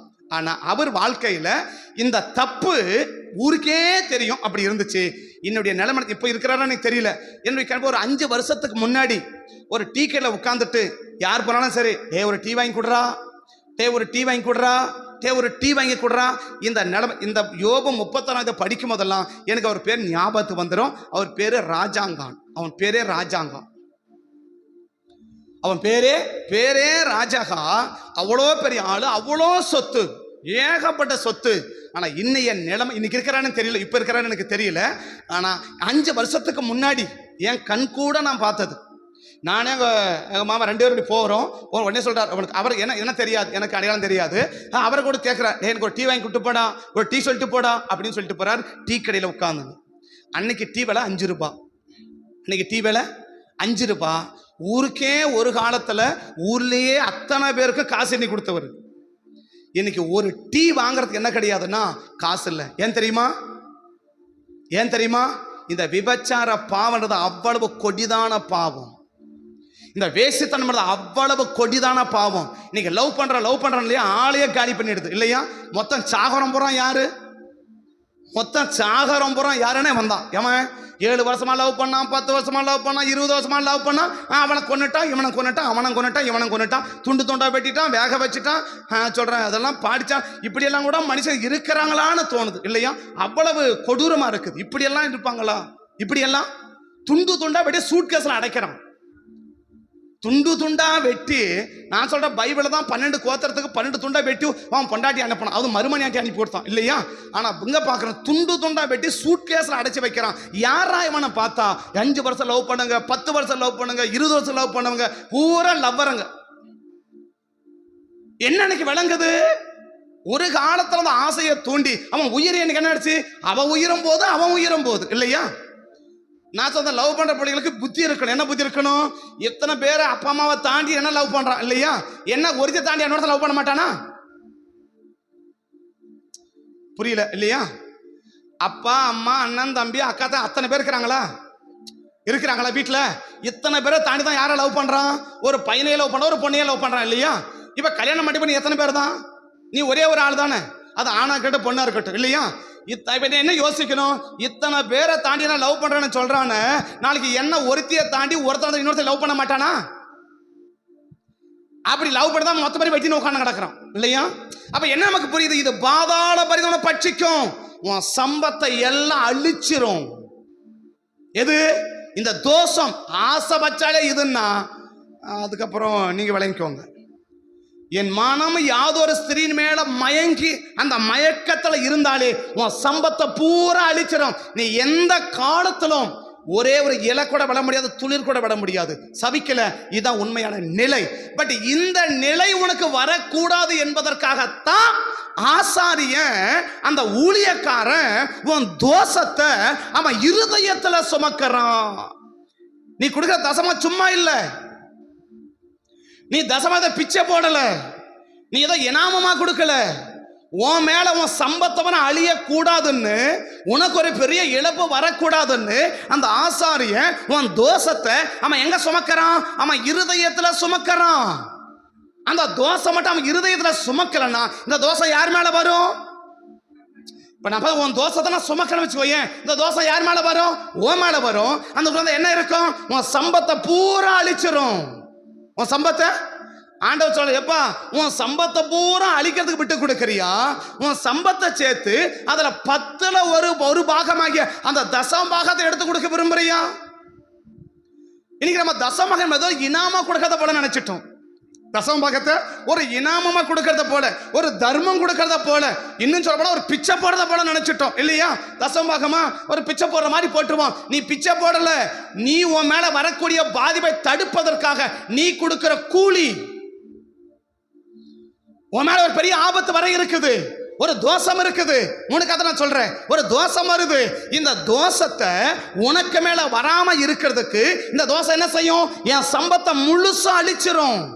என் சம்பத்தை முழுச்சும் அழிச்சிரும். அந்த அழிவு எனக்கு வராம இருக்க, என் ஆசீர்வாதம் அழிவு வராம இருக்க, என் ஆசீர்வாதம் கெட்டு போகாம இருக்க, ஆண்டவனை தண்டிக்கப்படாம இருக்க, இந்த ஆசாரியனும் இந்த ஊழியக்காரனும் என்ன செய்யறாங்க? என் தோஷத்தை அவங்க நெற்றியிலே சுமக்கிறார்கள். அவங்க நெற்றியிலே சுமக்கிறார்கள். அதனால என்ன செய்யறோம்? நாம் அவனுக்கு என்ன செய்யறோம்? அவனுக்கு தசம பாகத்தை கொடுக்கிறோம். ஆமே ஆமே. அவனுடைய முதல் வேலை என்ன வேலை? ஊழியக்காரனுடைய முதல் வேலை என்ன வேலை? நமக்கு செய்யற வேலை என்ன வேலை? என் தோஷத்தை அவன் சுமக்கிறான். என் தோஷத்தை.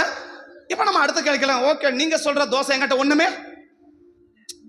இப்ப நம்ம என்ன சொல்ல, அடுத்து என்ன சொல்லணும்? ஓகே நீங்க சொல்றது ஓகே, ஆனா என்ன கிடையாது. நீங்க சொல்ற தோசை எங்க கையில ஒண்ணுமே கிடையாது. ஏன்னா எந்த பிள்ளையும் நான் பார்க்கல, எந்த பொண்ணையும் நான் பார்க்கல, எந்த பையனையும் பார்க்கல. எவன் எங்க போனா எனக்கு என்ன, எவன் எப்படி கிடந்தா எனக்கு என்ன. நான் சொல்ல வழக்கமா பிள்ளைங்க போட்டோன்னு காட்டுவேன். என்கிட்ட காட்டி என்ன பண்ணுங்க, என்கிட்ட போட்டோல காட்டி நீங்க எட்டு போங்க நீடுவேன். நான் எந்த பிள்ளைங்க போட்டவும் பார்க்கல, பையன் போட்டவும் பார்க்கறதில்ல. ஏன் பார்க்கறதில்ல? இப்போ நானாப்பா கல்யாணம் பண்ண போறேன், கல்யாணம் பண்றவன் யாரு? அவன் பண்ணட்டும். கல்யாணம் பண்றவன் யாரு? அவ பார்க்கட்டும். நானா பண்ண போறேன், எனக்கு கல்யாணம் 2 என் பிள்ளைங்க கல்யாண வயசுல இருக்கிறாங்க, நான் பார்த்து நான் என்ன பண்ண போறேன் அப்படின்னா எனக்கு பார்க்க விருப்பமெல்லாம் கிடையாது. நான் சொல்றேன், ரோட்ல நீ யாரு போனாலும் சரி, எனக்கு திரும்பி பார்க்குற வேலையே கிடையாது. ஏன் வேலை? நீ யார் போனா என்ன, எப்படி போனா, என்னையும் அப்படிதான் சொல்றீங்களா? உன்னையும் சேர்த்து தான் சொல்றேன். உன்னையே நான் பார்க்கணும் இல்லையா? உன்னையே அப்ப எங்களோட பாசம் இல்லையா? பாசம் என்ன பாசம்? திரும்பி திரும்பி பாத்திரம் போறதான் பாசமா? இப்ப ரோட்ல போறாங்க, திரும்பி உன பாத்திரம் போறதான் பாசமா? அப்ப பாசம் எங்க இருக்குது? பாசம் என்ன செய்யுமோ அதை செய்யும் இல்லையா? நேசம் என்ன செய்யுமோ அதை செய்யும். அன்பு என்ன செய்யுமோ அதை செய்யும். எங்க வீட்டுக்கு அடிக்கடி சொல்லுவான், அன்பு அன்பு அன்புன்னு கேளுன்னுவா. நான் சொன்னேன், அன்பை கேட்காத படின்னுவேன். அன்பை உங்களுக்கு 14 செய்தி சொல்லிட்டேன். என்னது அன்புனா என்ன செய்யும்? அன்புனா என்ன செய்யும்? எது அன்பு? ஓஹோ, சிரிச்சு பேசிட்டா அன்பு நினைச்சிடாத, அது நிறைய வம்புழுப முடியுது. எது எது? நேத்தோட பிள்ளைகளை சொன்ன என்னது, இன்னைக்கு மட்டும் ஆனந்தமா கிடமா, என்னைக்குமே ஆனந்தமா கிடமான்னு சொல்றதுக்கு நேரம் இல்லை. என்ன இப்படி இருந்தால் ஆனந்தமா இருப்பீங்கன்னு சொல்றதுக்கு நேரம் இல்லை. அதெல்லாம் விட்டு எனக்கு அங்கே அதெல்லாம் நமக்கு மல்லு கட்ட முடியாது. சரி நீ பேச விட்டாச்சு, அவன் என்னது பேசிட்டு போனிட்டு. ஏன்னா சொல்ல வரேன்னா, நமக்கு புரிஞ்சுக்கணும் ஒரு காரியம் என்ன செய்யும், ஒரு காரியம் என்ன செய்யும். இப்போ நான் நினைக்காம இருக்கலாம், ஓகே நீங்க சொல்ற மாதிரி என்ன கிடையாது, எனக்கு நான் யார் மேலே பாசமா, யாரையும் நான் திரும்பி பார்க்கல, யார் மேலே இதுவா இல்லை, பர்ஃபெக்ட் இருக்கேன், நான் உண்டு, என் வேலை உண்டு, என் குடும்பம் உண்டு, நான் உண்டு, எந்த ப்ராப்ளம் கிட்ட நீங்க சொல்ற பிரச்சனை கிட்ட இல்லை. ஓகே, இது நம்பர் 1 தான். சரியா? நம்பர் 2, லேவியராகமத்தின் புஸ்தகம் 10ஆம் அதிகாரம். லேவியராகமத்தின் புஸ்தகம் 10ஆம் அதிகாரம். லேவியராகமத்தின் புஸ்தகம் 10ஆம் அதிகாரம் 17ஆம் வசனத்தையும் 18வது வசனத்தையும் வாசிச்சு பார்த்தீங்கன்னா, நம்ம 2வது காரியம், ஒரு ஊழியக்காரனுக்கு என்ன வேலைன்னு 2வது கருத்தை சொல்றார். வாசிக்கலாம். பாவ நிவாரண பலியை நீங்கள் பரிசுத்த ஸ்தலத்தில் புசியாமல் போனது என்ன? அது மகா பரிசுத்தமா இருக்கிறது. சபையாருடைய அக்கிரமத்தை நீ சுமக்காமல் போனது என்னன்னு கேட்கிறார். அப்ப 2வது லேவியனுக்கு என்ன வேலை? ஊழியக்காரனுக்கு என்ன வேலை? ஜனங்களுடைய அக்கிரமத்தை சுமக்கணும். என்ன சுமக்கணும்? ஜனங்களுடைய முதல்ல சொன்னோம் என்ன சுமக்கணும்? தோஷத்தை சுமக்கணும். இப்போ நான் சொல்றேன், ஓகே என்கிட்ட என்ன கிடையாது, நீங்க சொல்ற மாதிரி எந்த தோஷமும் கிடையாது, பர்ஃபெக்டா போறேன், பர்ஃபெக்டா வரேன், என் வாட்டில் நான் போறேன், என் வேலை உண்டு, நான் உண்டு, என் வேலை உண்டு, கரெக்டா இருக்கிறேன். நீ யார் பண்ண திரும்பி பார்க்க வேண்டிய அவசியம் இல்லை, பேச வேண்டிய அவசியம் இல்லை. நான் SMS அந்த மாசம் இந்த மாசம் எதெல்லாம் என்ன கிடையாது, ஒன்றும் கிடையாது. ஐ ஆம் ரெடி, ஓகே அப்படின்னு சொல்லலாம். ஓகே பரவாயில்ல, கர்த்தவனை ஆஸ்வதிக்கணும் அப்படின்னு தொடர்ந்து வாணும். கர்த்தவனை அப்படி ஆஸ்வதிப்பாராக, கர்த்தவனை நடத்திட்டோம். 2வது என்ன? சபையினுடைய அக்கிரமத்தை யார் சுமக்கணும்? ஆரோனை பார்த்து இப்ப யார் கேட்கிறான்னா, மோசே கேட்கிறா. யாரை பார்த்து? ஆரோனை பார்த்து மோசே கேட்கிறா, எப்பா நீங்க ஜனங்களுடைய பாவ நிவாரண பலியை நீ ஏன் சாப்பிடல? இப்ப நீ சாப்பிடாம போயிட்டீன்னா இந்த ஜனங்களுடைய அக்கிரமத்தை யார் சுமக்கிறது? உன்னை ஆண்டவர் தெரிஞ்சுக்கிட்டு எதுக்காக?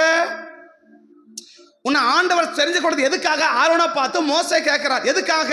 ஜனங்களுடைய அக்கிரமத்தை நீ என்ன செய்யணும்? சுமக்கணும். இந்த அக்கிரமம்னா என்ன? கிரமத்துக்கு மாறா, நியமிக்கப்பட்ட காரியங்களுக்கு மாறா செய்வது எல்லாமே அக்கிரமம். எல்லாமே அக்கிரமம். சரியா? இந்த அக்கிரமத்தை இன்னும் விளங்கிக்கணும். அதே யோபு 31ஆம் அதிகாரம் கடைசி பக்கம் திரும்பினீங்கன்னா, பொன்னின் மேல் என் நம்பிக்கையை வைத்து தங்கத்தை பார்த்து நீ எனக்கு ஆதரவு என்று சொன்னதும் என்று சொல்லி என் கை என் சேர்ந்த முத்திக்கொண்டது உண்டானால்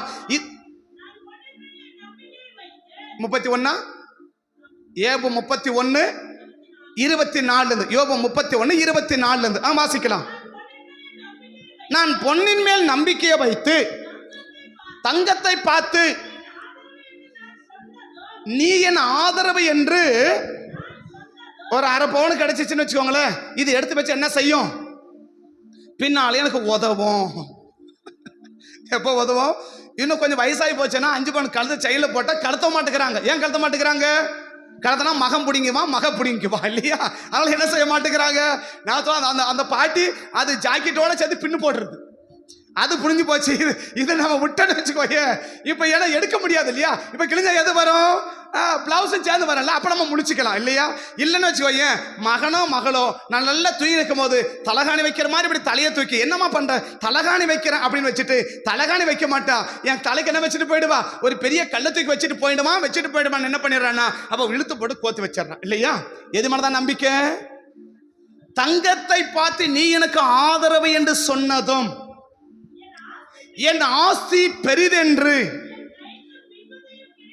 ரொம்ப சந்தோஷமா நிறைய ஆசை கிடைச்சிருக்கிறது என்று, மிகுதியாய் கிடைத்திருக்கிறது என்று நான் சந்தோஷப்பட்டதும், சூரியன் பிரகாசிக்கும் போதும் அல்லது சந்திரன் மகிமையாய் மறையும் போதும் நான் என்னுடைய ஆஸ்திகளை நோக்கி, என்னுடைய சம்பத்தை நோக்கி, என் பணத்தை நோக்கி, என்னுடைய பொருட்களை நோக்கி என் மனம் ரகசியமாய் மயக்கப்பட்டு என் வாய் என் கையை முத்தி செய்தது உண்டானால் இதுவும் நியாயாதிபதி விசாரிக்கப்படத்தக்கதாக. எது அக்கிரமங்க? கர்த்தர் மேல வைக்கிற நம்பிக்கைய நீ வேற எதுக்கு மேல வச்சாலும் சரி அது அக்கிரமம். இது என்ன செய்யுமா? நியாயாதிபதிகளால் விசாரிக்கப்படத்தக்கதான அக்கிரமம். நடு வீதியில் நிப்பாச்சு. ஊர்ல பஞ்சாயத்து பேசுவாங்க பாத்தீங்களா? ஊரெல்லாம் பஞ்சாயத்து பேசுவாங்க பாத்தீங்களா? பேசுவாங்களா? அந்த ஒரு ஆள் நடு அப்படி கை கட்டி நின்று நிற்பாங்க, இது எல்லாரும் உட்காந்து பேசுவாங்க இல்லையா? அப்ப தோணும், இவெல்லாம் வந்து என்ன செய்யறான், இவெல்லாம் பேசுறப்பா நம்ம நிலைமை ஆகி போச்சு. அவன் பார்த்தா ஒன்னுத்துக்கு உதவாத நினைச்சிருப்ப இல்லையா? அவன் கேட்பான், ஒரு கேள்வி கேட்பான், பாப்பா அடப்பாவி நீ எல்லாம் கேட்கற மாதிரி ஆகி போச்சு, என் நிலைமை மாறி போச்சு, இவன்லாம் சொல்ற மாதிரி ஆகி போச்சு, இவன்லாம் பேசுற மாதிரி ஆகி போச்சு. யோபு சொல்றாரு, தப்பு வேற ஒண்ணும் இல்லப்பா, என் கைக்கு நிறைய ஆஸ்தி கிடைச்சிருக்குதுன்னு நீ சந்தோஷப்பட்டாலே போதும். ஒரே வர சொன்ன என்ன படி சொல்லலாம்? தேவன் மேல வைக்கிற நம்பிக்கையை வேற நீ எதுக்கு மேல வச்சாலும் சரி, நீ பணத்து மேல வச்சாலும் சரி, நகைக்கு மேல வச்சாலும் சரி, நீ நட்டுக்கு மேல வச்சாலும் சரி, நீ ஆளுக்கு மச்ச வச்சாலும் சரி, ஆஸ்திக்கு மேல வச்சாலும் சரி, வீடு மேல வச்சாலும் சரி, அதனால எல்லாத்துக்கும் வெளியில போட்டிருக்கணும்னு சொல்லல. உடைய மனம் என்ன இருக்கணும்? எவ்வளவு காசு இருந்தாலும், எத்தனை பெரிய வீடு இருந்தாலும், எத்தனை காரியம் இருந்தாலும் ஒன்னு சொன்னா, அழைப்பின் சத்தம் கேட்டா, அழைப்பின் சத்தம் கேட்டு நானோ மாயத்தமாகிடுமோ, அழைப்பின் சத்தம் கேட்டு நானோ ஆயத்தமாகிடுமோ, விண்கிரீடம் வாஞ்சிப்பேன், விண்ணவர் பாதம் சேர்வேன், விண்கிரீடம் வாஞ்சிப்பேன், விண்ணவர் பாதம் சேர்வேன், பரலோகமே என் சொந்தமே என்று காண்பேனோ, என் இன்ப இயேசுவை நான் என்று காண்பேனோ, பரலோகமே என் சொந்தமே என்று காண்பேனோ, அழைப்பின் சத்தம் கேட்டு நானும் ஆயத்தமாகிடுவேன். ஆமே. அழைப்பின் மத்திய ஆகாயத்தில் எப்போ எக்கால சத்தம் தொனிக்கும், எப்போ தூதனின் சத்தம் தொனிக்கும், எப்போ ஆரவார சத்தம் தொனிக்கும், இங்கே இருக்கிற அத்தனை அப்படியே விட்டுட்டு நாம் என்ன செய்ய போகிறோம்? அப்படியே மேலே போக போகிறோம். நம்முடைய நோக்கமெல்லாம் எங்கே இருக்கணும்? ஐயா இங்கே என்ன வேணா இருக்கட்டும், ஐயா எவ்வளோ வேணா இருக்கட்டும், என் மனசு ஒரு நாள் கூட இந்த பணத்துக்கு மேலேயும், இந்த சொத்துக்கு மேலேயும், இந்த ஆஸ்திக்கு மேலேயும் என் கண்ணோ என் மனமோ வந்துடவே கூடாது. அப்படி சொத்துக்கு மேலேயும், பணங்களுக்கு மேலேயும், ஆஸ்திகளுக்கு மேலேயும் என் மனசை வைக்கப்படுமானால் இதுதான் எனக்கு உதவும், இதுதான் எனக்கு ஆதரவு அப்படின்னு சொல்லுவன சொன்னா அது அக்கிரமமா? இந்த அக்கிரமம் என்ன செய்யுமா? நியாயாதிபதி விசாரிக்கப்படத்தக்கதான அக்கிரமமா இருக்குமா? அப்ப ரெண்டாவது இந்த ஊழியக்காரனுக்கு என்ன வேலை? இன்னைக்கு அவன் என்ன வேலை செய்யறான்? ஒன்னு சொன்ன என் தோஷத்தை சுமக்கிறான் இல்லையா? ரெண்டாவது அவன் என்ன சுமக்கிறான்? என் அக்கிரமங்களை எல்லாம் அவன் சுமக்கிறான். என் அக்கிரமங்கள் எல்லாம் நீ சொல்றான் 4 பொண்ணு தான் வேணும், ஒரு பையன் இருக்கட்டுமே, ஒரு பையன் இருக்கட்டுமே, ஒரு பையன் இருக்கட்டுமே. எதுக்குங்க பையன்? நான் ஏற்கனவே சொல்லுவேன், அவன் தான் உதைப்பான் இல்லையா, அவன் தான் என்ன செய்வான், அவன் தான் எட்டி உதைப்பான் இல்லையா. வேற யாரும் பொண்ணு என்ன செய்ய மாட்டாங்க, உதைக்க மாட்டாங்க இல்லையா. அதனால என்ன வேணும், எனக்கு ஒரு பையன் வேணும், எனக்கு ஒரு பையன் வேணும். எதுக்கு பையன் வேணும்? கடைசி நாள கொல்லிப்பட ஒரு பையன். உனக்கு தான் கொல்லியே இல்லை, அப்புறம் அதுக்கு பையன்? இதான் கொல்லி போடுறதே இல்லை, இப்போ உனக்கு எதுக்குப்பா பையன்? அது வயசான காலத்துல நான் உட்காந்துக்கிட்டான் என்ன பார்க்கறதுக்கு, என்ன பார்க்க, உன் ஓஏபி காசும் சேர்த்து வாங்கறதுக்கா, வேற என்ன சொல்ல இல்லையா. எத்தனை பிள்ளைங்க அம்மா அப்பா மட்டும் ஓஏபி காசை விடுறான்றீங்க. அதில் சண்டை வேற இல்லையா. அவனுக்கு தான் கொடுத்தா எனக்கு கொடுக்க மாட்டேங்கிறான், இவனுக்கு தான் கொடுத்தா எனக்கு கொடுக்க மாட்டேங்கிறான். அதில் வேற சொல்றான், அவனுக்கு தான் கொடுத்தா ஏன் பண்ண, என் வீட்டுக்காரனா கொடுத்தா, அதனால அங்கே போ இங்கே போ, அவளை அல்லாடி தெய்ய வச்சு பண்ணிடுறாங்க இல்லையா. என்ன காரணம்? எனக்கு பையன் வேணும். நான் பையன் வேணும் கேட்கறது தப்பு இல்லை. எதுக்கு பையன் வேணும்னு கேட்குற? நீ பையன் வேணும்னு கேளு, பொண்ணு வேணும் கேளு, நான் வேணான்னு சொல்லல, தப்புன்னு சொல்ல. எது உன் நோக்கம் என்ன? எதுக்காக வேணும்னு கேட்குறேன். நான் வயசான காலத்தில் உட்காந்தனா அவன் வேலைக்கு போய் சம்பாதிச்சுக்கணும், அப்ப கத்த சோறு போட மாட்டாரா? உன் நம்பிக்கை யாரு? ஒரு ஆளு காசை சேர்த்து வச்சு அதுதான் எனக்கு ஆகுன்றான், ஓகே. அமைச்சான நீ பணம் சேர்த்து வைங்க, எல்லாத்தையும் தெருவில் போடுங்க நான் சொல்லலை, எல்லாத்தையும் தெருவில் ஆண்டவரே சொல்லியிருக்காரு. ஒன்னும் வீணா போகாது என்ன பண்ணுங்க, சேர்த்து வைங்கன்னு சொல்றாரு. ஒன்னு வீணா போகாதபடி என்ன செய்யுங்க, சேர்த்து வைங்கன்னு சொல்றாரு இல்லையா. அப்ப தேவன் வீணா போகாத கர்த்தர் விரும்பல. ஆனா எல்லாத்தையும் இதுக்கு நடுப்பட்டு நடுத்தெருவுக்கு வாங்கன்னு சொல்லல. எவ்வளவு வேணா இருக்கட்டும், எவ்வளவு வேணா இருக்கட்டும். நோக்கம் எதுக்கு? நீ பணம் இருக்கட்டும், எதுக்காக அந்த பணம்? ஆஸ்தி இருக்கட்டும், எதுக்காக அந்த ஆஸ்தி? எதுக்காக கேட்கிற? என்ன காரியத்துக்காக என்ன செய்யற? நீ எதுக்காக அதெல்லாம் கேட்கிற? இது பின்னாடி எனக்கு உதவும், எனக்கு பின்னாட்கள உதவும், எனக்கு பின்னாடி என்னவா இருக்கும், எனக்கு அது ஆதரவா இருக்கும், எனக்கு வயசான காலத்துல இது எனக்கு சப்போர்ட்டா இருக்கும் அப்படின்னு சொல்லி பணத்துக்கு மேலேயோ, பொருளுக்கு மேலேயோ, வீடுகளுக்கு மேலேயோ, ஆஸ்திகளுக்கு மேலேயோ, ஆட்களுக்கு மேலேயோ, பிள்ளைகளுக்கு மேலேயோ நான் மனதை வைக்கிறது அக்கிரமம். இதுல மேக்சிமம் தப்பிக்கிறது ரொம்ப கஷ்டம். இதுல முதல்ல வேணா சொல்லிடலாம், நாங்க என்ன கிடையாது, நான் எங்க தோசை ஒண்ணு, தோசத்துக்குரிய காரியம் ஒண்ணு எங்க கேட்ட கிடையாது. நாங்க தைரியமா சொல்லலாம் இல்லையா, நெஞ்ச தட்டி சொல்லலாம், நாங்க உண்மையா இருக்கிறையா, எங்களை வேலை வெள்ளை சொல்லு பார்க்கலாம் அப்படின்னு சொல்லிடலாம். ஓகே, கர்த்தரை ஆஸ்வதிக்கட்டும். ஆனா 2வது ஸ்டெப்ல இருக்கும்போது தப்பிக்கிறது கொஞ்சம் கஷ்டம். என்ன செய்ய முடியாது? மேக்சிமம் எனக்கு மேக்சிமம் நம்பிக்கை எல்லா நேரங்களிலும் கர்த்தர் தான் அப்படின்னு சொல்லி இருக்கிறோமான்னு சொல்லி கேட்டா தெரியாது. அப்ப நம்ம நம்பிக்கை என்ன செய்கிறது?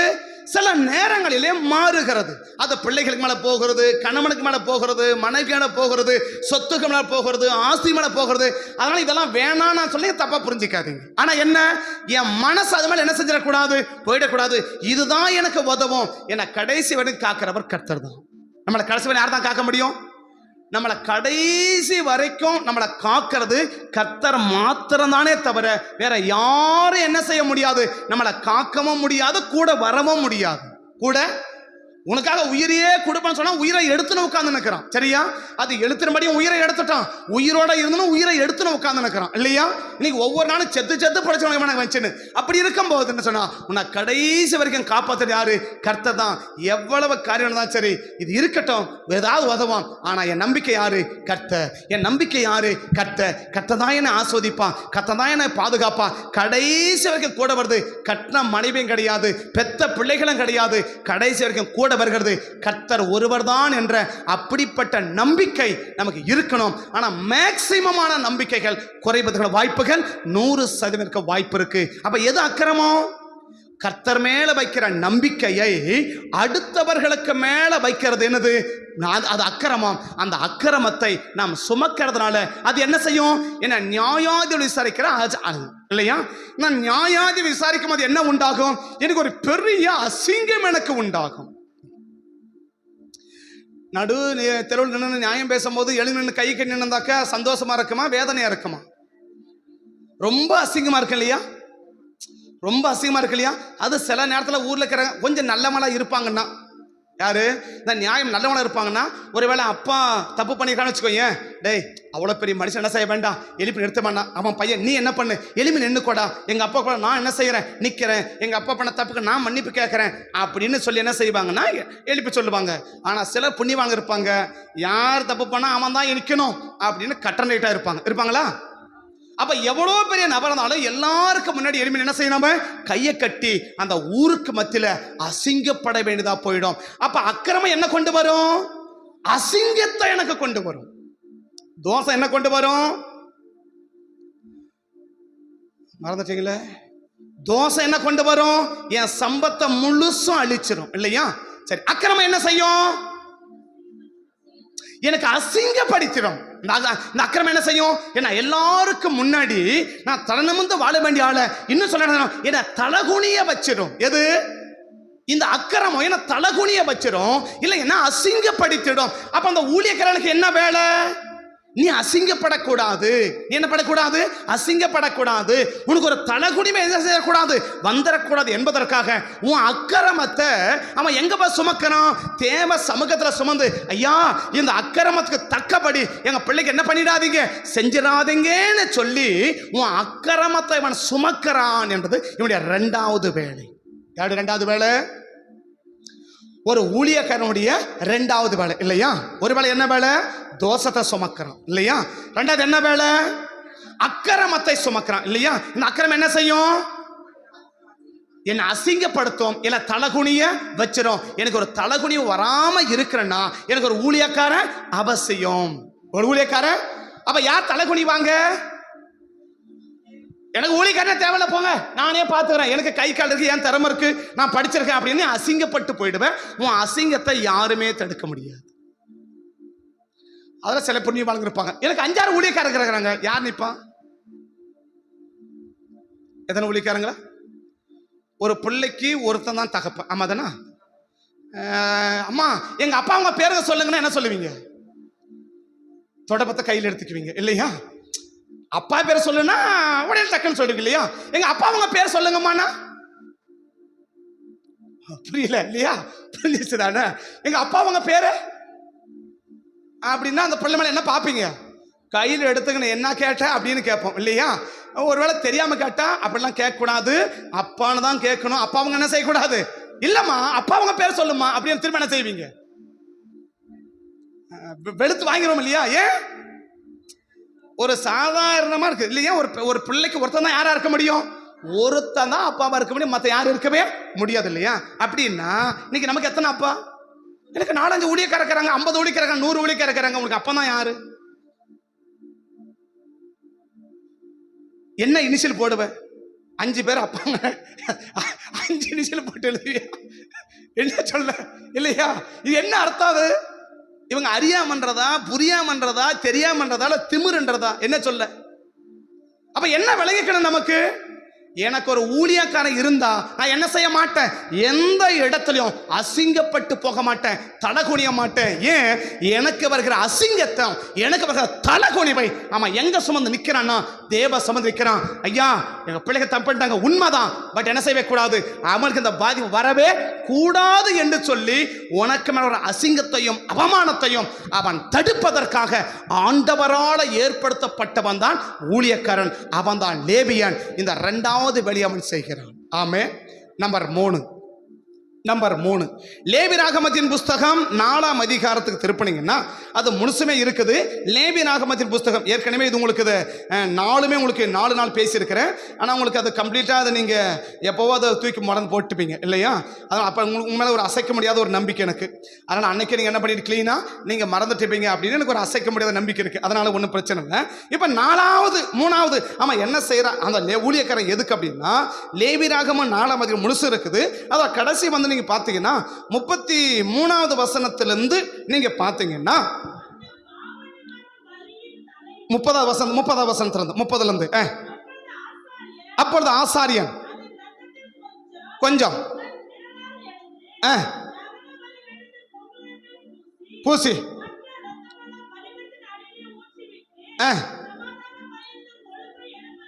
எடுப்பது போல அவன் கொழுப்பு முழுவதையும் எடுத்து தகனித்து இவ்விதமாய் அவனுக்கு பாவ நிவர்த்தி செய்ய கடவன். எதுக்காக 3வது இந்த ஊழிய கணக்கத்தை வச்சிருக்கிறார்? என் பாவங்களுக்கு மன்னிப்பை பெற்று தருவதற்காக வச்சிருக்கிறார். என் பாவத்துக்கு மன்னிப்பை பெற்று தருவதற்காக என்ன வச்சிருக்கிறா? சோ அந்த ஊழியக்காரனை வச்சிருக்கிறா. அந்த ஊழியக்காரன் போய் தேவ சமூகத்துல பாவ நிவர்த்தி செஞ்சு எங்கள் பாவத்தை என்ன செய்யணும்? நீங்க மன்னிக்கணும். இதை சரியா விளங்கிக்கணும்னு சொன்னாக்க யாத்திராகமத்தின் புஸ்தகத்துல 32ஆம் அதிகாரத்துல மோசே ஜனங்களுக்காக ஜெபிக்கிற ஜெபத்தை நீங்க பார்க்கலாம். என்ன பார்க்கலாம்? எங்க ஜனங்க தப்பு பண்ணது உண்மைதான், அவங்க பாவம் செஞ்சது உண்மைதான், ஆனாலும் நீங்க உங்க பாவத்தை என்ன செஞ்சு ஆகணும்? மன்னிச்சே ஆகணும். அவங்க பாவத்தை என்ன செய்யணும்? ஆகிலும் தேவரீர் அது முடிக்கிற வசனம் சேர்ந்து அவங்க பாவம் பண்ணிட்டாங்க, மன்னிச்சிடுங்க.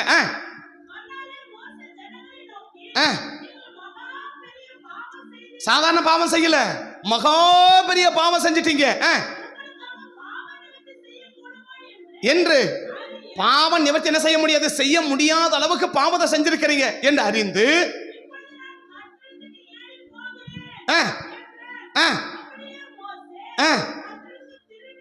திரும்பி போய் ஐயோ இந்த ஜனங்கள் உண்டாக்கி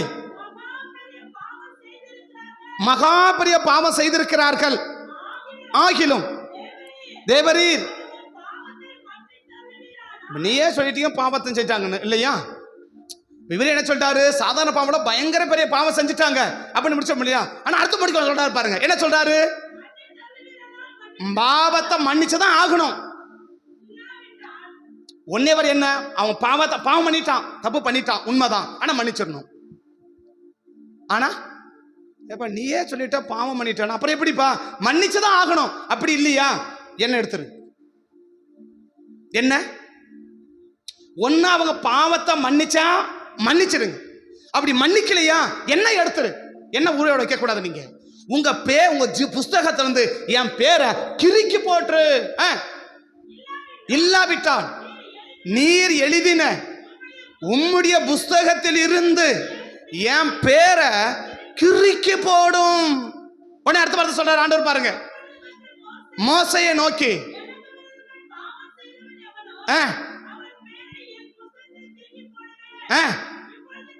இப்பொழுது நீ போ இடத்துக்கு. நீங்க தொடர்ந்து பார்த்தீங்கன்னா உன் வார்த்தையின்படியே என்ன செஞ்சேன்? உங்களை மன்னிச்சுட்டேன். உன் வார்த்தையின்படியே நான் என்ன செஞ்சுட்டேன்? உங்களை மன்னிச்சுட்டேன். உன் வார்த்தையின்படியே நான் மன்னிச்சுட்டேன். அப்ப மூணாவது எதுக்கு ஒரு ஊழியக்காரன்?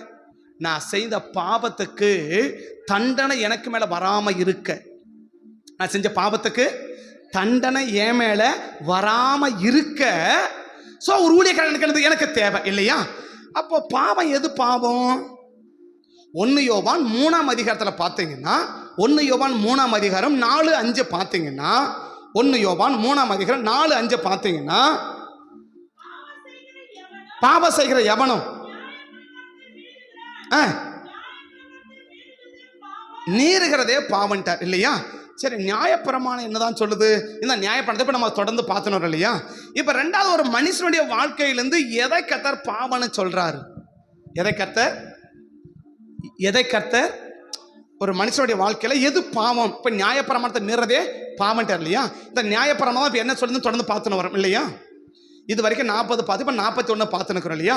இந்த 41வதுலயும் என்ன சொல்லுது அப்படின்னு பார்த்தா எது பாவம்னு பார்த்தீங்கன்னா, 1 சாமுவேல் 3ஆம் அதிகாரத்துக்கு திருப்புங்க. 1 சாமுவேல் 3ஆம் அதிகாரத்துக்கு திருப்புங்க. 3ஆம் அதிகாரத்துக்கு திருப்புங்க. 13ஆம் வசனத்தை கொஞ்சம் பாருங்க. 13ஆம் வசனத்தை கொஞ்சம் பாருங்க. அவன் குமாரர் வர பண்ணுகிறதை ஏலி அறிந்திருந்தும் எது பாவம்? அடக்க வேண்டிய பாவத்தை அடக்காம போறது பாவமா? அடக்க வேண்டிய நபர்களை அடக்காம போயிட்டா. யார் அடக்கணும்? அப்பா அம்மா பிள்ளைகளை அடக்கணும். அப்பா அம்மா பிள்ளைகளை, அவன் எவ்வளவு பெரிய ஆடவனா இருக்கட்டும், அவன் எவ்வளவு பெரிய, இன்னைக்கு ஏன் நான் அடங்க மாட்டேங்க தெரியுமா? கோச்சுக்க மாட்டீங்களா சொன்னா நீங்க தப்ப எடுத்துக்கூடாது, நான் பொதுவா சொல்றேன் சரியா? அப்புறம் அது ஒரு பெரிய அது ஒரு பம்பா இருக்கு இல்லையா? சரி, நான் அடங்கி நடக்கிறோமா? அவன் பார்க்கறான், நான் அடங்கி நடக்கிறத பார்த்தா என் பிள்ளை அடங்கி நடக்கும். நான் அடங்கி நடக்கிறத எங்க பிள்ளைங்க பார்க்கலன்னா என்ன செய்யாது? இப்போ நான் சொல்றேன் போய் பேச வச்சுக்கோ, ஏன் போய் பேசக்கூடாது. அவன் என்ன யோசிப்பான்? ஊருப்பட்ட பொய்யை பேச மாதிரி என்ன வந்து பொய் பேசாதுன்னு சொல்ற அப்படி சொல்லிட்டு போமா இல்லையா? இவன் அடக்க முடியுமா? இப்ப நம்ம வாழ்க்கை யார் பார்க்கணும்? நம்ம பிள்ளைகள் பார்க்கணும் இல்லையா? நம்ம பிள்ளைகளுக்கு முன்னாடி நம்ம வாழ்க்கையை பார்த்தோம்னா நம்ம பிள்ளைகள் நமக்கு அடங்கும். நமக்கு அடங்கும். அவன் சொல்றான், உன் பிள்ளைய நீ அடக்காம போனது பாவம். உன் பிள்ளைய நீ அடக்காம போனது, இந்த பாவத்துக்கு பனிஷ்மெண்ட் என்ன தெரியுமா? இந்த பாவத்துக்கு பனிஷ்மெண்ட் என்ன தெரியுமா? 2ஆம் அதிகாரம் வாங்க. 2ஆம் அதிகாரம் வாங்க. 2ஆம் அதிகாரம் 33ஆம் வசனம், 34ஆம் வசனம், 32, 34 எல்லா வசனம் பேச நேரம் இல்ல. இஸ்ரவேலுக்கு செய்யப்படும் சகல நன்மைக்கு மாறாக எதை காண்ப? எதை பார்க்க மாட்ட? நன்மையை பார்க்க மாட்ட. மாற எதை பார்க்கவ? தீமையை பார்க்கவ, உபத்திரவத்தை பார்க்கவ, வேதனையை பார்க்கவ, கஷ்டத்தை பார்க்கவ, நஷ்டத்தை பார்க்கவ, இழப்பை பார்க்கவ. அதை பார்த்து என்ன பண்ணுவ? மன வேதனை பட்டு உட்காருவ. தோஷத்துக்கு வர்ற தண்டனை வேற இல்லையா? அக்கிரமத்துக்கு வர்ற தண்டனை வேற, பாவத்து வர தண்டனை வேற இல்லையா? இந்த 3 விதமான தண்டனை என் மேல வரக்கூடாதுன்னு தான் அந்த லேவியனை, அந்த ஊழியக்காரனை ஆண்டவர் எனக்காக ஊழியம் செய்ய வச்சிருக்கிறார் இல்லையா? இது 3மே என்ன செய்யும்? ஒன்னு, தோஷம் என் சம்பத்தை பூரா அழிச்சிடும். அக்கிரமம் என்ன அவமானப்படுத்தி அசிங்கப்படுத்திடும் இல்லையா? பாவம் என்ன செய்யும்? என் வீட்டில் நன்மைக்கு பதிலா தீமையும் வேதனையும் கஷ்டமும் நஷ்டமும் உபத்திரமும் பாடும் மறிஞ்சு கிடக்கும், நிறைஞ்சு கிடக்கும். இவைகள் நமக்கு மேல வரக்கூடாது என்பதற்காகத்தான் ஒரு லேவியனை வச்சு ஆண்டவர் சொல்றாரு, இந்த 12 கோத்திரத்தையும் உன் நெஞ்சில சுமக்கணும். நீ அப்ப நெஞ்சில எதை சுமக்கணும்? அவன் தோஷத்தை சுமக்கணும், அவன் அக்கிரமத்தை சுமக்கணும், அவன் பாவத்தை நீ சுமக்கணும். எது பாவம்? அடக்க வேண்டிய பிள்ளைய அடக்காம போறது பாவம். நான் யார அடக்கணுமோ அவனை அடக்காம போனா அது பாவம். அந்த பாவம் என்ன செய்யும்? என் வீட்டுல நன்மைக்கு மாறா, அழகா சொல்றார், நன்மைக்கு மாறா உபத்திரவமும் வேதனையும் கஷ்டமும் நஷ்டமும் பாடும் அந்த வீட்டில் எப்படி கிடக்கும்? நிறைஞ்சு கிடக்கும். அப்ப இந்த 3 விதமான பாதிப்பும் எம்எல் என்ன செய்யக்கூடாது? வரக்கூடாது. இது வரக்கூடாது என்பதற்காகத்தான் ஒருத்தர் வச்சு ஆண்டவர் என்ன செய்யறாரு? ஒரு வேலையை செய்ய வச்சிருக்கிறார் இல்லையா? அந்த வேலைக்கு நாம் கொடுக்கிற கூலி தான் தசம பாகம். இப்ப தசமம் கொடுக்கலாம், இந்த பாதிப்போட கூட அவனோட பெருமூச்சு சேர்ந்து பாதிப்பா மாறிடும். உன் மேல வர ஆஸ்தியெல்லாம் அழியக்கூடாதான் அவன் போராடுறான் இல்லையா? 2வது என்ன? உனக்கு அவமானம் வந்துடக்கூடாது, நீ வெட்கப்பட்டக்கூடாது, நீ தலை நிமிர்ந்து நிற்கணும் என்பதற்காக போராடுறான் இல்லையா? 3வது என்ன? உன் வீட்டில் எப்பவுமே என்ன இருக்கணும்? நன்மை வாசமா இருக்கணும், தீமை வந்துடக்கூடாது, வியாதி வந்துடக்கூடாது, நஷ்டம் வந்துடக்கூடாது, நீ உபத்திரப்பற்றக்கூடாது என்பதற்காக தேவ சமூகத்தோட இருதயத்தில் வச்சு அவன் சுமந்து என்ன செய்யறான்? ஆண்டவர் ஐயா இப்படி பண்ணுங்க ஐயா, அவன் போராடுறான். இவ்வளவு காரியத்தை பெற்றுட்டு இப்ப என்ன செய்ய விரும்புறான்? 4வது ஒண்ணு சொல்லி முடிக்கிறேன். என்னாகமம் 6ஆம் அதிகாரம் கடைசி 4 வசனத்தை நீ வாசிச்சு பார்த்தீங்கன்னா, என்னாகமம் 6ஆம் அதிகாரம் 26வது வசனத்திலிருந்து 22வது வசனத்திலிருந்து 27வது வசனம் வரைக்கும் வாசிக்கலாம். என்னாகமம் 6ஆம் அதிகாரம் 22லிருந்து 27 வரைக்கும் வாசிக்கலாம். பின்னும் கர்த்தர் மோசேயை நோக்கி, நீ ஆரோனோடும் அவன் குமாரரோடு சொல்ல வேண்டியது என்னவென்றால், நாங்கள் இஸ்ரவேல் புத்திரரை ஆசீர்வதிக்கும் போது அவர்களை பார்த்து நீ சொல்ல வேண்டியது, கர்த்தர் ஆஸ்வதிக்க கடவர், உன்னை காக்க கடவர், முகத்தை பிரகாசிக்க பண்ண கடவர், இருக்க கடவர், பிரசன்னமாக்கி உனக்கு சமாதானத்தை அருள கடவர் என்று இவ்விதமாய் என் நாமத்தை இஸ்ரவேல் புத்திரராகிய கூற கடவர்கள். எப்பொழுது அவன் எப்பவும் மேல ஆசீர்வாதத்தை கூறுகிறானோ அப்பொழுது நான். அப்ப எதுக்கு இந்த 3 விதமான பாதிப்பு மேல வரக்கூடாது? மற்றொன்று என்ன?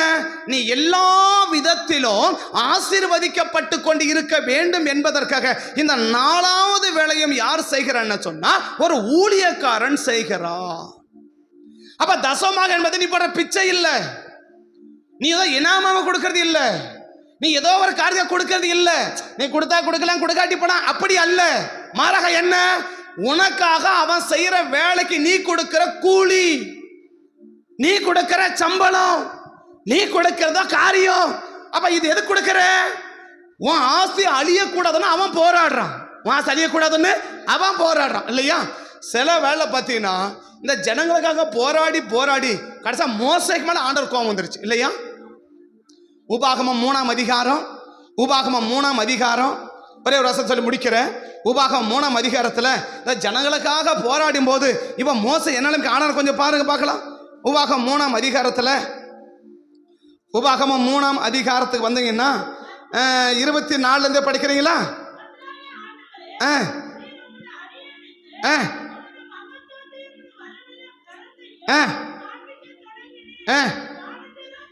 26 வசனம் டைம்ல 26 வசனம், கர்த்தரோ உங்கள் நிமித்தம் என் மேல கோபம் கொண்டு. கடைசியில் வந்துருச்சான் கோபம். அவன் மேல அந்த கோபமெல்லாம் யார் மேல போயிடுச்சான்? ஜனங்களுக்கு மேல அந்த கோபமெல்லாம் இப்ப மோசைக்கு மேல போயிடுச்சான். அப்ப தேவன் சேர்ந்து என்ன செய்ய முடியும்? உனக்காக மன்றாடும் போது, உனக்காக போராடும் போது, உனக்காக மண்டியிட்டும் போது, உனக்காக கதறும் போது இப்ப சில கதை என்ன செய்வாராம்? அவங்க மேல இருக்கிற கோபத்தை எடுத்து ஊழியக்கார மேல திருப்பிட்டு வரான். அப்ப இவ்வளவு பெரிய பாதிப்புகளை யாருக்காக சந்திக்கிறான்? ஒரு தேவ ஜனங்களுக்காக சந்திக்கிறான். அப்ப இந்த ஊழியக்காரன் இல்லைன்னா நீ தோஷத்தை சுமக்க வேண்டியதா இருக்கும் இல்லையா? ஊழியக்காரன் இல்லைன்னா நீ தோஷத்தை அப்ப என்ன செய்யும்? உன் ஆஸ்தி ஃபுல்லா அழிச்சிடும். அப்ப யாருடைய ஆஸ்தி ஃபுல்லா அழியும்? யாருக்கு ஊழியக்காரனா இல்லையா அவங்க ஆஸ்தி ஃபுல்லா என்ன செஞ்சுட்டு இருக்கும்? அழிஞ்சுட்டு இருக்கும். நீ உன் ஆஸ்தியை காப்பாற்றவே முடியாது. நீ எந்த பீரோல வேணா வச்சு போட்டு, நீ எந்த ஏடிஎம்ல வேணா வச்சு போட்டு, எந்த லாக்கர்ல வேணா வச்சு போட்டு, உன் ஆஸ்தி ஒரே ஒரு பைசா கூட என்ன செய்ய முடியாது, நீ காப்பாற்ற முடியாது. அது எல்லாம் அக்கனியை போல எரிஞ்சுக்கிட்டே இருக்கும், அழிஞ்சுக்கிட்டே இருக்கும். நம்ம 2 என்ன? அக்கிரமத்தை சுமக்காமல் இல்லையா? ஊழியக்காரன் என்ன செய்வ?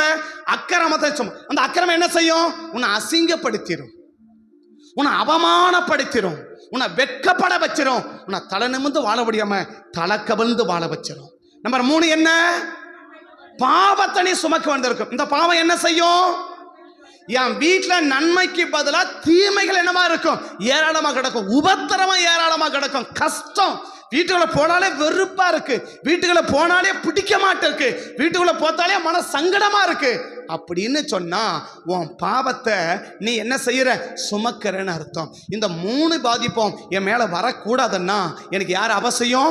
ஒரு ஊழியக்காரன் அவசியம், ஒரு ஊழியக்காரன் அவசியம். நீ என்ன இருக்கக்கூடாது? ஊழியக்காரர்கள் இருக்கக்கூடாது, ஊழியக்காரன் இருக்கணும். ஊழியக்காரர்கள் இன்னைக்கு நிறைய பேருக்கு ஊழியக்காரர்கள் இருக்கிறாங்க. ஊழிய யாரெல்லாம் ஊழியக்காரரா வச்சிருக்கிறாங்களோ, யாரெல்லாம் தப்பா புரிஞ்சுக்காதீங்க சரியா, ஊழியக்காரரா வச்சிருக்கிறாங்களோ இந்த 3 பாதிப்பும் அவங்க வாழ்க்கை நீங்க பார்க்க முடியும். ஏன்னா ஊழியக்காரன் தான் என்ன செய்வான்? தோஷத்தை சுமக்காக மண்டாடுவான் இல்லையா? அக்கிரம சுமந்துரும் போய் மண்டாடுவான், பாவத்தை சுமந்துரும் போய் மண்டாடுவான். முடியவே முடியாதுங்க, தப்பு பண்ணிட்டாங்க, ஆனா மேடம் நீ மன்னிச்சுதான் ஆகணும், நீங்க மன்னிச்சுதான். ஊழியக்காரர் அப்படின்னாக்க எங்க போய் செய்வாங்க? ஆரம்பத்தை ஒரு உலக பிரகாரமான கதை. என்ன கதை அது? அப்ப எனக்கு என்ன விளங்கிக்கணும்? ஊழியக்காரன் இருக்கணுமே ஒழிய ஊழியக்காரர்கள் இருக்கக்கூடாது. ஊழியக்காரர்கள் இருக்கக்கூடாது.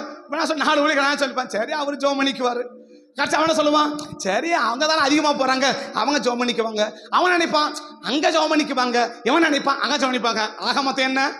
ஒருத்தனுக்கு ஜோம் பண்ண போறதில்ல, அதான் அவமானப்பட்டு உட்கார்ந்து நடக்கிறோம்.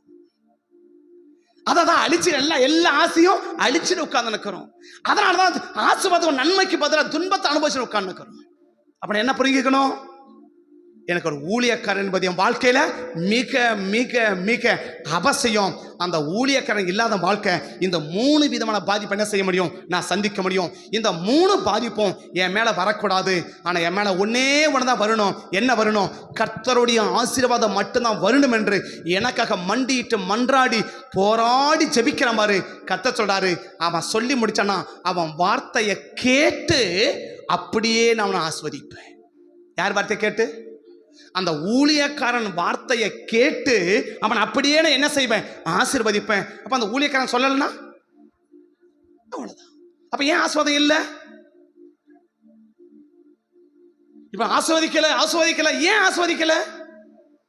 இப்ப சொல்லி தானே ஆஸ்வதிப்பாரு. அவர் பாக்குற ஆஸ்வாதம் வச்சிருக்கிறாரு, குடுன்னா அவர் ஆஸ்வாத கையில் வச்சிருக்கிறார் இல்லையா? குடுன்னா என்ன பண்ணிட்டு போறாரு? இந்த குடுன்னு சொல்லதான் ஆள் இல்லை. இன்னைக்கு குடுன்னு சொல்லதான். இப்ப என்ன சொல்றாரு மோசே, இந்த ஆரோன்கிட்ட சொல்லு, இப்படி எல்லாம் சொல்லு இப்படி எல்லாம்.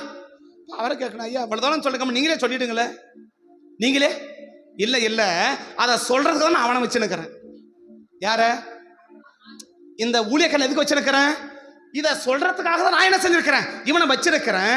இவன் இதை சொல்ல நான் என்ன செய்ய முடியாது, நான் கொடுக்க முடியாது. அவனை சொல்றதா வச்சிருக்கிறேன். நீ போவன் சொல்லிடுவான், அவ்வளவுதான். நீ போனியனா நீ அங்க போ, ஜோமன் என்ன பண்ணிடுவான், உனக்கு ஜபத்தை வச்சு சொல்லிடுவான். அவன் சொன்னா அவனுக்கு கொடுத்துட போறேன் இல்லையா? இல்லங்க நானே பாத்துக்கிறேன், போ பாத்துனரு. அப்ப ஒரு ஊழியக்காரன் ஜபம் அவசியமா? மிக மிக அவசியம், மிக மிக அவசியம். அந்த ஊழியக்காரன் இல்லைன்னா, அந்த ஊழியக்காரன் ஆசீர்வாதம் இல்லைன்னா அந்த குடும்பம் என்னவா இருக்க முடியாது, ஆசீர்வாதம் இருக்க முடியாது. அப்ப தசமபாகத்தை எல்லாம் பிரிச்சு ஆண்டவர் உன் வாசல வையே, யாருக்கு வையே, லேவியனுக்கு வையே. அவனுக்கு என்ன கிடையாது, உன்னோட பங்கு இல்லை. நீ பங்கை பெறுவதற்குத்தான் அவனுக்கு பங்கையே இல்லாம ஆக்கி வச்சிருக்கிற. ஆமே. இப்ப யார பெஸ்டா பாக்குறாரு, யார சீப்பா பாக்குறாரு? உங்களை பெஸ்டா பாக்குறாரு, எங்களை சீப்பா பாக்குறாரு. ஏன்? நீங்க ஆஸ்வதிக்கப்படணுன்றதுக்காக எங்களுக்கு என்ன இல்லை. 11 கொத்த சுதந்திரம் கொடுத்தாருல, ஏன்னா லேவியர் கொஞ்சம் கொடுத்தா மாட்ட வச்சுன்னு வந்திருப்பான்ல இல்லையா? உனக்கு கொடுக்க மாட்டேன், ஏன் பிள்ளைங்க ஆஸ்வதமா இருக்குன்றதுக்காக தான் என்ன வச்சிருக்கிறேன். அப்ப யார பெருசா வச்சிருக்கிறாரு? உங்களை தான் பெருசா நினைச்சிருக்கிறார் இல்லையா? எங்களை எப்படி நினைச்சிருக்கிறாரு?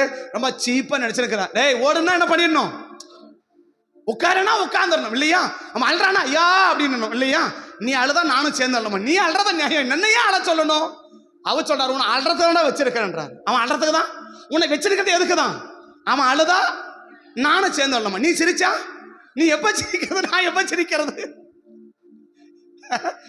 நீ எப்ப சிரிக்கிறது, நான் எப்ப சிரிக்கிறது? அவர் சொல்றாரு அவன் சிரிச்சாதான் நீ சிரிக்கணும். என்னங்க இது நியாயம்? இது நியாயமா அநியாயமா? நீங்க சிரிச்சாதான் நாங்க சிரிக்கணுமா?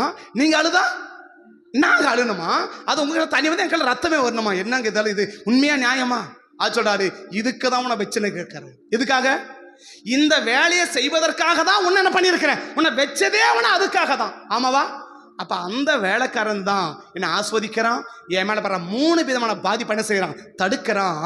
இந்த வேலையை அவன் செய்கிறதுனால தான் நான் அவனுக்கு கொடுக்கிற கூலிக்கு பெயர் தான் என்னது, தசம பாகம். அப்ப இந்த வேலையை வாங்கினு நான் தசமாத கொடுக்காத போனேன்னா அவன் கம்முன்னு தரணும், பிரச்சனை இல்லை இல்லையா? அப்ப யாரோ சொல்ல கம்முன்னு தருங்களே, என்ன வந்துருங்க கம்முன்னு தருங்களே அப்படின்னு இல்லையா? கம்முன்னு தட்டானா பிரச்சனை இல்லை. நானே கம்முன்னு ஆனா கூட அவர் பார்ப்பார், அடப்பாவி இவ்வளவு வேலையை வாங்கினு, எவ்வளவு வேலையை, இத்தனை வேலையை வாங்கினு, எவ்வளவு பாதிப்பெல்லாம் அவன் மேல சுமத்திட்டு நீ அவனுக்கு கொடுக்குற தசமதை கொடுக்காம போறியே, இது எந்த விதத்துலப்பா நியாயம்? இந்த தசம பாகத்துல கையை வைக்கிறது என்ன செய்யும்? ஒரே ஒரு கதை சொல்லி முடிக்கிறேன். மல்கியா 3, 7, 8, 9, 10. 8, 9, 10 ஒரே ஒரு வசனம். 8 வசனம் வாசிச்சீங்கன்னா, இந்த மனுஷன் தேவனை வஞ்சிக்கலாமா? நீங்களோ என்னை வஞ்சித்தீர்கள்.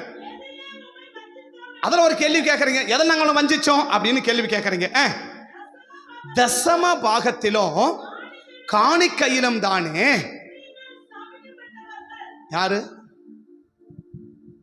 யார் சபிக்கப்பட்டவர்கள்? தசம பாகம். காணிக்கை கர்த்தருக்கு, தசம பாகம் ஊழியக்காரனுக்கு. காணிக்கை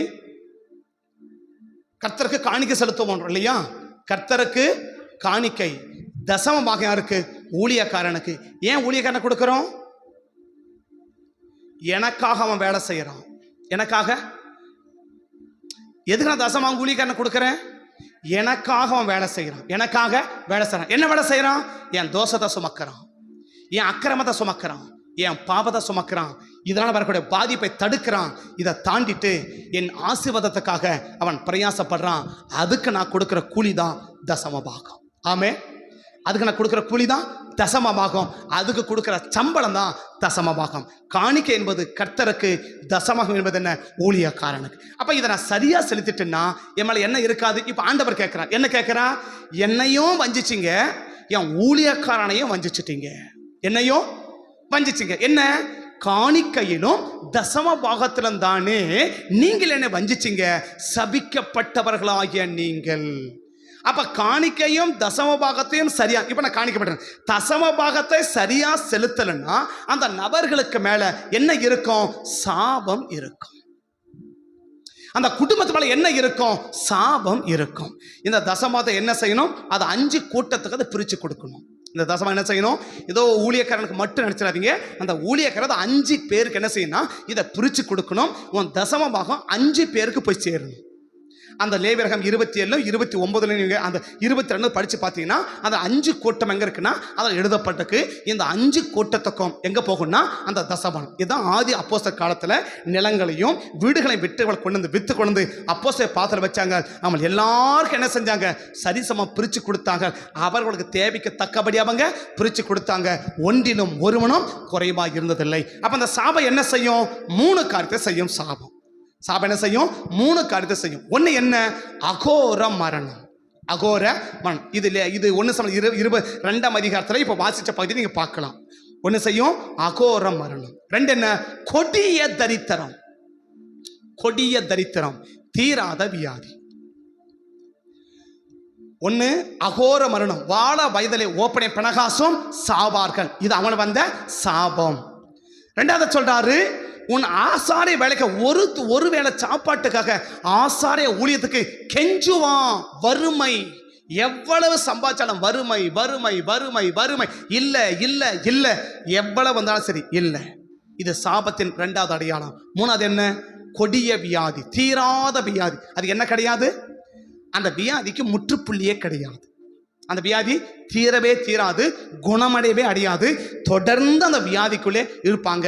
இது சாபத்தின் 3வது அடையாளம். இந்த 3 அடையாளம் இருக்குமானா அந்த வீட்டில் என்ன இருக்கு? சாபம் இருக்கு. இந்த சாபம் பல விதத்தில் வரும். ஆனால் இன்னைக்கு சொல்ற சாபம் என்ன? தசம பாகத்தையும் காணிக்கையும் ஒரு நபர் எடுப்பார்கள்னா அந்த குடும்பத்திலே சாபம் இருக்கும். ஏன் சாபம் இருக்கும்? இந்த காணிக்கை கர்த்தருக்கு போய் சேர வேண்டியது, தசம பாகம் ஊழியக்காரனுக்கு சேர வேண்டியது. இது 2ம் போகலைனாக்க அவங்க அங்காளைப்பாங்க, அவங்க தேவைகளை சந்திக்கப்படணும், ஆண்டவரேன்னு முறையிடுவாங்க. அந்த முறையிடுகிற சத்தம் யார் தசம பாகத்தை செலுத்தலையோ அவர்களுக்கு மேல அது சாபமா முடியும். கண்ணுபடி ஜெபம் பண்ணலாமா? கண்ணுபடி ஜெபம் பண்ணலாமா? கண்ணுபடி ஜெபம் பண்ணலாமா? தகப்பனே, நன்றியோட துதிக்கிறமையாமை ஸ்தோத்திரிக்கிறோம். ஆசீர்வதிக்கப்பட்ட அந்த நல்ல நாளுக்காய் ஸ்தோத்திரம். இந்த நேரத்துக்காய் உமக்கு நன்றி பலிகளை ஏறெடுத்து ஜெபிக்கிறோம். கர்த்தருடைய மகா பெரிய கிருபையும் இரக்கமும் இந்த காலை வேளையில எங்களுக்கு உண்டாகணும். விசேஷமா 41வது கட்டளை, கண்டவங்க பொருள் எல்லாம் கண்டவங்களதெல்லாம் நாம் எடுத்துக்க கூடாது. கண்டவங்க என்பது யாரு? ஊழியர்களுடைய ஆசீர்வாதங்களை எல்லாம் நாம் எடுக்கக்கூடாது. ஊழியர்களுடைய ஆசீர்வாதங்களை எல்லாம் நாம் எடுத்துக்க கூடாது. ஏன்னா ஊழியக்காரனுக்கு தசமகத்தை கொடுக்கணும்? மோச அழகா சொல்றான், ஒவ்வொரு வருஷமும் தசமகளை பிரித்து நீ தனியா வச்சிடணும். இது லேவியனுக்கு போய் சேரணும். ஏன்னா அவனுக்கு பங்கும் சுதந்திரமும் உன்னை பல சுதந்திரம் அவனுக்கு கிடையாது. அவன் வேலையே உனக்கு வேலை செய்வது தான் அவனுக்கு வேலை. அவனை உனக்கு நான் வேலைக்காரனை ஏற்படுத்தி வச்சிருக்கிறேன். அப்ப அந்த வேலைக்காரனுடைய வேலை என்ன? என் தோஷத்தை சுமப்பது, என் அக்கிரமத்தை சுமப்பது, என் பாவத்தை சுமப்பது. இது 3 விதமான பாதிப்புகளை எனக்கு கொண்டு வருது. இந்த 3 விதமான பாதிப்பும் என் மேல வராம இருக்கணும்னா, இந்த 3 விதமான பாதிப்பும் எனக்கு மேல வராம இருக்கணும்னா எனக்கு ஒரு ஊழியக்காரன் வேணும். அந்த ஊழியக்காரனுடைய வேலையே எனக்கு வேலை செய்வது, எனக்காக வேலை செய்வது, எனக்காக வேலை செய்வது. அந்த வேலை செஞ்சாதான் என் ஆஸ்தி அழியாமல் இருக்கும். அந்த வேலையை அவன் செஞ்சாதான் நான் அவமானப்படாமல் இருக்க முடியும். என் வேலையை அவன் செஞ்சாதான் நன்மைக்கு பதிலாக தீமை வராமல் இருக்கும். இல்லைன்னா இது 3 விதமான பாதிப்பும் என் குடும்பத்துக்கு வரும். எனக்கு இப்படிப்பட்ட பாதிப்பு வரக்கூடாது என்பதற்காக தான் கர்த்தர் ஒரு ஊழியக்காரனை ஏற்படுத்தி உனக்காக நமக்காக அவனை ஊழியம் செய்ய வச்சு, பட் இப்படிப்பட்ட பாதிப்பெல்லாம் தடுத்து ஒரே ஒரு நோக்கம், நீ எந்த வித பாதிக்கப்படக்கூடாது, எல்லா விதங்களிலும் நீ ஆசீர்வதிக்கப்பட்டு இருக்க வேண்டும் என்பதை மாத்திரமே நோக்கமாக வைத்து செயல்படுவதற்காக ஏற்படுத்தப்பட்டவன் தான் கர்த்தருடைய ஊழியக்காரன். பரிசுத்த பிதாவே, இன்னைக்கு நான் அர்ப்பணிக்கிறேன். ஒருவேளை இதுவரைக்கும் நான் தசம பாகத்தை குறித்து ஒரு சரியான புரிந்து கொள்ளுதல் எனக்கு இல்லாமல் போயிருக்குமானால், அதனால தான் நான் சரியான விதத்தில் எனக்கு வரக்கூடிய எல்லா வருமானங்களிலும், எல்லா விளைச்சல்களிலும், என் நிலத்தில் விளக்கூடிய எல்லா விளைச்சல்களிலும் நான் தசமகத்தை பிரித்து நான் தேவ சமூகத்தை கொண்டு வராமல் போயிட்டேன். என்னை மன்னியும். இதனால தான் என் சம்பத்து அழிகிறதுன்னா, இதனால தான் நான் அவமானப்பட்டு வெட்கப்பட்டு போறேன்னா, இதனால தான் என் நன்மைக்கு பதிலாக என் வீட்டில் தீமையே நடக்குதுன்னா, இன்னைக்கு நான் அர்ப்பணிக்கிறேன், இன்னைக்கு ஒப்பு கொடுக்கிறேன். இனி ஒரு நாளும் ஆண்டவரே உமக்கு சேர வேண்டிய காணிக்கையும் ஊழியக்காரனுக்கு செலுத்த வேண்டிய தசம பாகங்களையும் நான் சரியானபடிக்கு செலுத்துவேன். இனி ஒரு நாளும் இதை வஞ்சிக்கவோ இதை ஏமாற்றவோ மாட்டேன். ஆண்டவரே, என்னை நம்பி இந்த 3 விதமான பாதிப்புகளையும் இன்னைக்கு எனக்கு மாற்றி இந்த பாதிப்புகளுக்கு பதிலாக எங்களை ஆசீர்வதிங்கப்பான்னு சொல்லி அர்ப்பணிக்கிற ஒவ்வொரு பிள்ளைகளையும், விட்டு கொடுக்கிற ஒவ்வொரு பிள்ளைகளையும், மாற்றிக்கொள்ள ஒவ்வொரு பிள்ளைகளையும் கர்த்தனை ஆசீர்வதித்து சகலவித நன்மைகளை நிரப்பி நீர் காத்துக்கொள்ள வேண்டும் என்று சமூகத்தை நோக்கி பார்த்து ஜெபிக்கிறேன். மகிமையுள்ள கரம் எங்கள் கூட இருக்கட்டும். அர்ப்பணிக்கிறோம். ஆசீர்வதிச்சு காத்துக்கோங்க. உங்கள் நாமத்தை எங்களை கொண்டு மகிமைப்படுத்துங்க. இயேசுவின் நாமத்தில் ஜெபிக்கிறேன் நல்ல பிதாவே. ஆமேன், ஆமேன்.